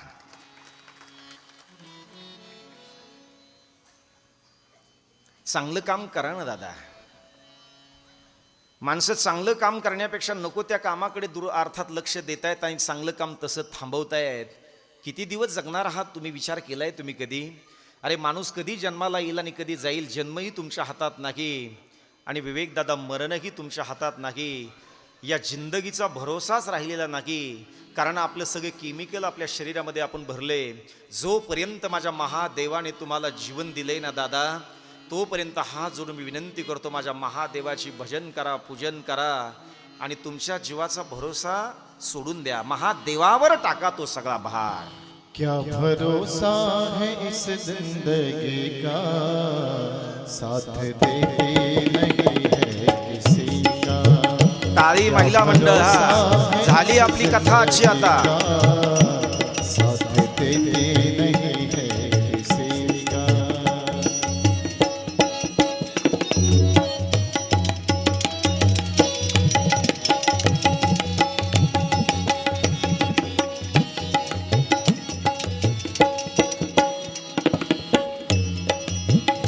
सांस रुक जाएंगे चलते चलते, शम बुझ जाएंगे जलते जलते, शम बुझ जाएंगे जलते जलते, दम निकल जाएगा दम निकल जाएगा आदमी का, साथ देती नहीं है किसी का। क्या भरोसा है इस जिंदगी का, साथ देती नहीं है किसी का।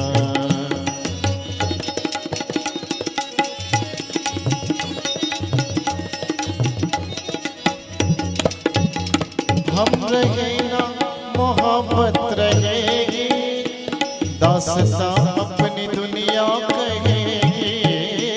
हम रहे ना मोहब्बत रहेगी, दास्तां अपनी दुनिया कहेगी।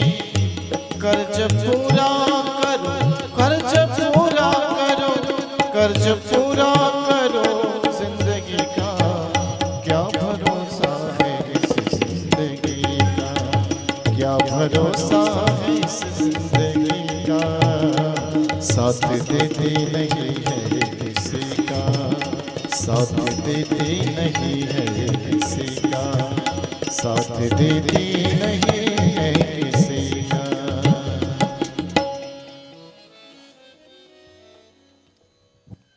बरोबर बोललो ना? हे सत्य आहे. शिवभक्ती केल्याचा महिमा आपल्याला ऐकायचा आहे. एक उदाहरण शिवमहापुराण कथेतला आता सांगतो आणि माझ्या शिवमहापुराण कथेला, सज्जनांनो, आजच्या कथेला पूर्ण विराम देतो. सगळ्यांनी थोडं सर्वांगाचं कान करून ऐका. शिवभक्ती, शिवपूजन केल्याच्या नंतर काय परिणाम होतो या संदर्भातला विषय मला या ठिकाणी सांगायचा आहे. राजा हरिश्चंद्राचा प्रसंग या ठिकाणी आलेला आहे. राजा हरिश्चंद्राने त्यांच्या जीवनामध्ये शिवभक्ती केल्याच्या नंतर काय परिणाम झाला त्याचा विचार आपल्याला कथेच्या माध्यमातून ऐकायचा आहे. ऐका. राजा हरिश्चंद्र त्या ठिकाणी स्वप्नामध्ये विश्वामित्राला नगरी दान देत आहेत. महादेवाची कृपा मला सांगायची या कथेच्या माध्यमातून. आणि विश्वामित्राला ज्या वेळेला, सज्जनांनो, ही नगरी दान दिल्या जाते आणि विश्वामित्राला नगरी दान दिल्याच्या नंतर ती नगरी स्वप्नामध्ये दान दिल्या जाते. आणि स्वप्नामध्ये नगरी ज्या वेळेला दान दिल्या जाते ना, त्यावेळेला विश्वामित्र सकाळी सकाळी दरबारामध्ये येत आहेत. राजा हरिश्चंद्राचा अधिकार ऐका. राजा हरिश्चंद्राने नुसता आवाज दिला तर सगळे नौकर थरथर कापत होते. तिथे विश्वामित्र त्या दरबारामध्ये येत आहेत आणि विश्वामित्र त्या ठिकाणी त्यांना दान मागतायत. दान मागत असताना राजा हरिश्चंद्र विचारतो की, महाराज, तुम्ही आमच्या दरबारामध्ये आलात, तुम्हाला काय पाहिजे ते मागा. त्यावेळेला विश्वामित्र बोलतायत, अरे राजा, रात्री स्वप्नामध्ये तुझी मला नगरी दान दिली, ती नगरी मला आता पाहिजे. तू आता या नगरीचा राजा नाहीस, तू नगरी आता मला स्वप्नामध्ये दान दिलेली आहे. अरे स्वप्नामध्ये नगरी दान केलेली राजा हरिश्चंद्राने प्रत्यक्षात ती नगरी देऊन टाकली. आणि प्रत्यक्षात ज्या वेळेला नगरी दान दिली ना, आणखी एक संकल्प असा होता की काही तोळे सोने तू मला देणार होतास, ते सोनं सुद्धा मला पाहिजे. राजा हरिश्चंद्राने तर सगळी नगरी दान दिली, पैसा तर शिल्लक नाही. त्यावेळेला राजा हरिश्चंद्राने स्वतःला काशीच्या मार्केटमध्ये, काशी विश्वनाथाच्या समोर स्वतःला विक्रीला मांडलं होतं. माझ्या बायकोचे आणि माझ्या मुलाचे जे पैसे येतील ते पैसे मी त्या ठिकाणी जमा करेल, त्याचं सोनं मी आणेल आणि त्या ठिकाणी विश्वामित्राला मी ते प्रदान करेल. काशी विश्वनाथाच्या समोर एक बाजार आहे, त्या बाजारामध्ये माणसं विक्रीला आहे. हे कसं ओळखायचे पुरुष मंडळी, नीट ऐका. वाळलेलं गवत त्या माणसाच्या डोक्यावरती बांधायचे. ज्याच्या डोक्यावरती वाळलेलं गवत आहे समजून चालायचं तो काशीच्या मार्केटमध्ये विक्रीसाठी आहे. राजा हरिश्चंद्राने, तारा राणीने आणि त्यांच्या मुलाचं नाव आहे रोहिदास, तो 6 वर्षाचा आहे. या तिघाने सुद्धा आपल्या डोक्यावरती आदिनाथ काका वाळलेलं गवत बांधलं आणि काशीच्या मार्केटमध्ये ते विक्रीसाठी उभा आहेत. आणि ज्या वेळेला ते मार्केटमध्ये उभा आहेत ना, त्यावेळेला एक वेश्या व्यवसाय करणारी श्रीमंत एक बाई त्या मार्केटमध्ये येते. माझ्या तारा राणीकडे ती पाहते आणि तारा राणीकडे पाहिल्याच्या नंतर ती असा विचार करते, हिला जर मी माझ्या अर्थात धंद्यामध्ये जर सामील केलं तर माझा धंदा चांगला चालेल. काय विचित्र विचार असतात दादा लोकांच्या डोक्यामध्ये.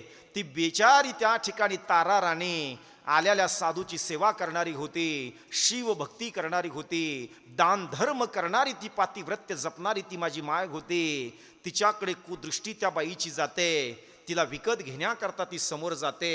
योग तिच्या जीवनातला चांगला आहे, कारण तिने पुण्य कर्म केलेलं आहे, रोज महादेवाला पाणी समर्पण केलेलं आहे, तिचं पुण्य उदयाला येते. सगळे काशीचे लोक त्या ठिकाणी तारा राणीकडे पाहून रडायला लागतायत. ज्या माईने आम्हाला कधीही दरबारातून रिकाम्या हाताने जाऊ दिलं नाही, काशीच्या मार्केटमध्ये आज ती विक्रीसाठी उभा आहे. त्यावेळेला नेमके कौशिक नावाचे ब्राह्मण त्या मार्केटमध्ये येत आहेत. सगळे लोक त्या ठिकाणी कौशिकाला विनंती करतायत. कौशिकाला विनंती अशी केल्या जाते, बाबा आम्ही विनंती करतो की या आमच्या तारामाईला तुम्ही विकत घ्या, कारण हिला जर या बाईने जर विकत घेतलं तर हिला चुकीच्या मार्गाने जावं लागेल. हात जोडून आम्ही विनंती करतो की तुम्ही त्या ठिकाणी अगोदर तुम्ही पहिल्यांदा तारा राणीला विकत घ्या. कौशिक नावाचे ब्राह्मण तिथे जात आहेत, माझ्या तारा राणीला विकत घेतायत. तारा राणीला एकच सांगितल्या जाते, मा साहेब तुम्ही तर आमच्या सगळ्यांच्या अर्थातच तुम्ही जपवणूक करणारे आहात, पण आता मी जर तुम्हाला विकत घेणार असू ना, तर फक्त तुम्ही माझ्या घरामध्ये देव पूजा करायची, शिवलिंगाची पूजा करायची, माझ्या घरामध्ये येणाऱ्या अतिथीचं स्वागत तुम्ही करायचंय, एवढी जबाबदारी तुमच्यावरती आहे. ही जबाबदारी ज्या वेळेला तिच्यावरती टाकल्या जाते, राजा हरिश्चंद्राला सुद्धा गिऱ्हाईक लागतंय. डोंब नावाचा राजा त्या ठिकाणी आहे. पण तारा राणी ज्या वेळेला कौशिक नावाचा ब्राह्मण विकत घेतो, त्यावेळेला लहान मुलगा असतो. माय ज्या वेळेला पुढे निघत असते, त्यावेळेला लहान मुलाला सुद्धा काही कळत नाही. तो लहान मुलगा सुद्धा आपल्या आईच्या पाठीमागे जातो. राजा धाडकन पुढे धावला, मुलाचा हात पकडला आणि मुलाला सांगितलं, बाळ आता माईकडे माईच्या सोबत जाण्याचा तुझा अधिकार नाही. आपण आता तुझ्या माईला बाजारात विकलंय बाळा. काय वाटलं असेल त्या रोहिदासाला. रोहिदास रडायला लागतो, बाबा असं काय करताय बाबा, जाऊ द्या ना, ती माझी माय चालली ना बाबा, मग मला जाऊ द्या ना तिच्या सोबत. नाही राजा, तुला जाता येणार नाही. काशीच्या मार्केटमध्ये उभा असणारे सगळे लोक त्या ठिकाणी कौशिक नावाच्या ब्राह्मणाला विनंती करतात, बाबा त्या मुलाकडे तरी पहा ना बाबा, तुम्ही एवढूसा तो मुलगा आहे, तुम्ही मुलाची आणि आईची ताटातूट करू नका बाबा. आईला जर तुम्ही विकत घेतला असेल तर या मुलाला सुद्धा विकत घ्या, तो सुद्धा तुमच्या घरामध्ये फुलं देवाच्या पूजेसाठी आणायचं काम करेल, दुर्वा आणायचं काम करेल. रोहिदासाला सुद्धा त्या ठिकाणी कौशिक नावाच्या ब्राह्मणाला विकल्या जाते. सज्जनांनो, एवढी मोठी आचार संपन्न अर्थातच राजा हरिश्चंद्राचा परिवार, पण अर्थातच हे कर्म कुणाला चुकत नाही. पण ज्या वेळेला ते विकल्या जाते, डोंब राजाला त्या ठिकाणी राजा हरिश्चंद्र त्या ठिकाणी राजा हरिश्चंद्राला विकत घेतल्या जाते. राजा हरिश्चंद्रावरती जे काम दिल्या जाते ते स्मशान भूमी राखण्याचं काम दिल्या जाते. राजा हरिश्चंद्राला स्मशान राखण्याचं काम दिल्या जाते. त्याला 2 किलो तांदूळ आणि 1 मीटर कपडा देण्याची पद्धत त्या काळामध्ये होती. इथून पुढे हे 2 किलो तांदूळ तुम्ही घ्यायचे, 1 मीटर कपडा घ्यायचा आणि या स्मशान भूमीमध्ये 3 दगडं मांडून एका पातेल्यामध्ये तुम्ही हे तांदूळ शिजून खायचे. काय विचित्र प्रसंग आलाय राजावरती. महादेवाने ही परीक्षा घेतल्याचा इतिहास आहे. त्याच स्मशान भूमीमध्ये 3 दगडं मांडल्या जात आहेत, त्याच्यावरती तांदूळ शिजवायचे. 1 अर्थातच मीटर कापड घ्यायचा. ते 2 किलो तांदूळ राजा हरिश्चंद्रासाठी आहे आणि त्या स्मशान भूमीचं भाडं म्हणून त्या ठिकाणी तो 1 मीटर कपडा त्या राजा डोंब नावाच्या राजाला दिल्या जातोय. सज्जनांनो, अर्थातच ही सेवा त्या ठिकाणी चालू आहे. पण आता चित्र पहा, कौशिक नावाच्या ब्राह्मणाच्या घरी रोहिदास आणि तारा राणी सेवा करतायत. लहान मुलासोबत खेळत खेळत एकदा रोहिदास बाहेर जातोय, फुलं आणण्याच्या निमित्ताने बागेमध्ये जातोय. बागेमध्ये गेल्याच्या नंतर त्या ठिकाणी सज्जनांनो एक साप येतोय आणि साप आल्याच्या नंतर तो रोहिदासाला दंश करतोय. रोहिदासाला तो साप चावल्याच्या नंतर रोहिदास त्या ठिकाणी मरून पडतोय. लहान लहान मुलं धावत जात आहेत, मा एकुलता 1 मुलगा रोहिदासाला साप चावलाय, आम्ही खेळत होतो मा, फुलं तोडत होतो मा, त्या ठिकाणी तो मृत्युमुखी पडलाय, मृत्यूच्या दारात पडलाय. अंधार पडलेला होता. ती माय आपल्या मुलाच्या दिशेने धावत जाते, माझा रोहिदास कुठे असेल, रोहिदास रोहिदास असा आवाज करत ती जाते. काय त्या माईची अवस्था झाली असेल जरा विचार करा. ज्या वेळेला ती आपल्या मुलाचा शोध घेते ना, त्यावेळेला सज्जनांनो तिच्या पायाला तिथे खाली पडलेलं प्रेत लागते. खाली बसते आणि खाली बसल्याच्या नंतर आपल्या एकुलत्या 1 मुलाकडे दृष्टी टाकते. मुलगा मेलाय, सगळं शरीर त्याचं काळं निळं झालंय. त्यावेळेला त्या माईला वाईट वाटते. एकुलता एक मुलगा मेलाय, पण कपडा सुद्धा गुंडाळण्याकरता, ते प्रेत गुंडाळण्याकरता कपडा नाही. एका राजाची ती अर्थातच सज्जनांनो राजश्री वैभवामध्ये वाढणारी ती तारा, पण मुलगा ज्या वेळेला मेलाय त्या वेळेला कपडा सुद्धा नाही. तारा राणी आपल्या स्वतःच्या मुलाकरता आपली अर्धी साडी फाडते, अर्धी साडी स्वतःला गुंडाळते, अर्ध्या साडीमध्ये स्वतःच्या मुलाचं प्रेत त्या ठिकाणी गुंडाळल्या जाते. तेच प्रेत घेऊन ज्या स्मशान भूमीमध्ये जाळायला जायचंय ना, त्या स्मशान भूमीमध्ये स्वतःचा बाप आहे चित्र डोळ्यासमोर घ्या. तो बाप तिथे त्या ठिकाणी पहारा देतोय. तारा राणी असं दोन्ही हातामध्ये आपल्या मुलाला पकडले, स्मशान भूमीमध्ये जात आहेत. स्मशान भूमीमध्ये गेल्याच्या नंतर तारा राणी आपल्या स्वतःच्या मालकापुढे हात जोडते. मालक, माझ्याकडे 2 किलो तांदूळ तुम्हाला देण्याकरता नाही, एक अर्थातच मीटर कपडा सुद्धा तुम्हाला देण्याकरता नाही. माझ्या मुलाला या स्मशान भूमीमध्ये जाऊ द्या ही विनंती आहे. त्यावेळेला राजा हरिश्चंद्र बोलतायत, या स्मशान भूमीचा नियम असा आहे, 2 किलो तांदूळ दिल्याशिवाय आणि 1 मीटर कापड दिल्याशिवाय इथे कुणाचंही प्रेत जाऊ दिलं जात नाही. तारा, तू जर म्हणत असेल तर 2 किलो तांदूळ मी तुझ्याकडनं घेणार नाही, आजच्या दिवस मी उपवाशी राहील. पण माझ्या मालकाचा नियम असा आहे की मला 1 मीटर कापड लागेल. त्यावेळेला राहिलेली अर्धी साडी सुद्धा काढून दिल्या जाते. घ्या बाबा, पण माझ्या मुलाला जादू द्या. काय असेल सज्जनांनो जीवन.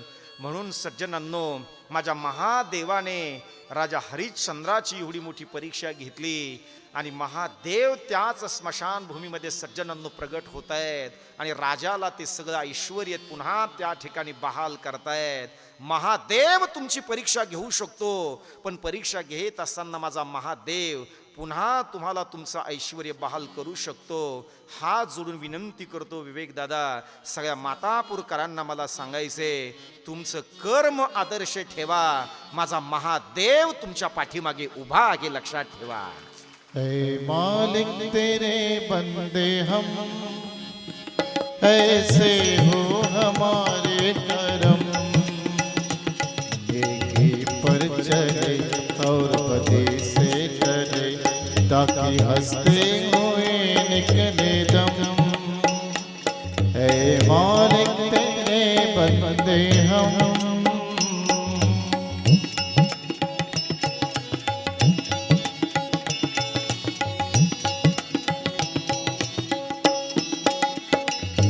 बड़ा कमजोर है आदमी, अभी लाखों है इसमें करने, पर तू जो खड़ा है दयालु बड़ा, तेरी कृपा से धरती थमी, दिया तूने हमें जब जन्म, हो तू ही झेले हमारे गम.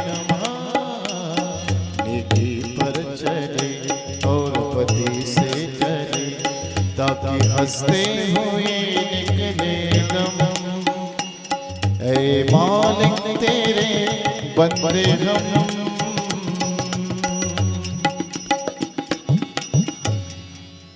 आजची कथा या ठिकाणी विराम घेते. भेटूया सज्जनांनो उद्या रात्र ठीक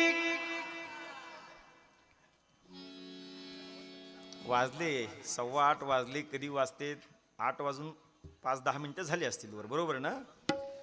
म्हणून आज तुम्ही जरा वेळेवर आलात त्याबद्दल तुम्हाला धन्यवाद. एकदा तुम्हीच तुमच्यासाठी जोरदार टाळी वाजवा. सगळे तरुण बांधव, माता भगिनी, पुरुष, लहान थोर, आबाल वृद्ध, नवनाथ दादा आप्पा सगळ्यांना धन्यवाद देतो. सगळ्यांना मनापासून धन्यवाद. 2 मिनिट सूचना होईल, आपला संदेश होईल, त्याच्यानंतर आरती होईल, मग पसायदान होईल, मग प्रसाद होईल आणि मग प्रस्थान होईल. फार मोठा भव्य महाप्रसाद उद्या आहे. महाशिवरात्रीचा दिवस आहे आणि वर्षभर तुम्ही महादेवाची पूजा केल्याचं पुण्य एका बाजूला आणि उद्या दिवसभर महादेवाचं भजन केल्याचं पुण्य एका बाजूला. म्हणून सगळ्यांनी जास्तीत जास्त संख्येने उपस्थित राहायचंय. सकाळीही उपस्थित राहायचंय, दुपारी प्रवचन आहे त्यालाही उपस्थित राहायचंय आणि संध्याकाळी या ठिकाणी कथेला सगळ्यांनी बरोबर 6 वाजता यायचंय. सज्जनांनो, एक शेवटचं 1 मिनिटाचं भजन आपण घेणार आहोत, त्यानंतर आरती आपण घेणार आहोत. ऐका. भज मन राम चरण सुखदाई वाह. भज मन राम चरण सुखदाई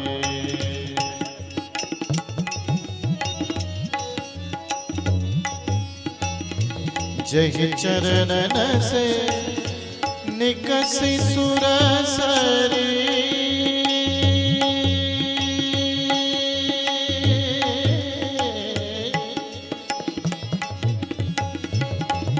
सुरा जय हो.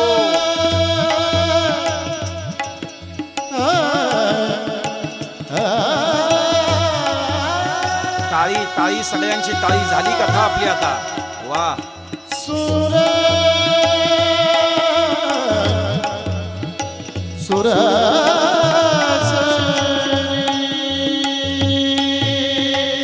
शाबाश. जय चरण से दिकसी सुरसरी शंकर जटा समाई भज मन राम चरण सुखदाई राम चरण सुखदाई दाई भज मन राम चरण सुखदाई भज मन राम चरण सुखदाई चरण सुखदाई चरण सुखदाई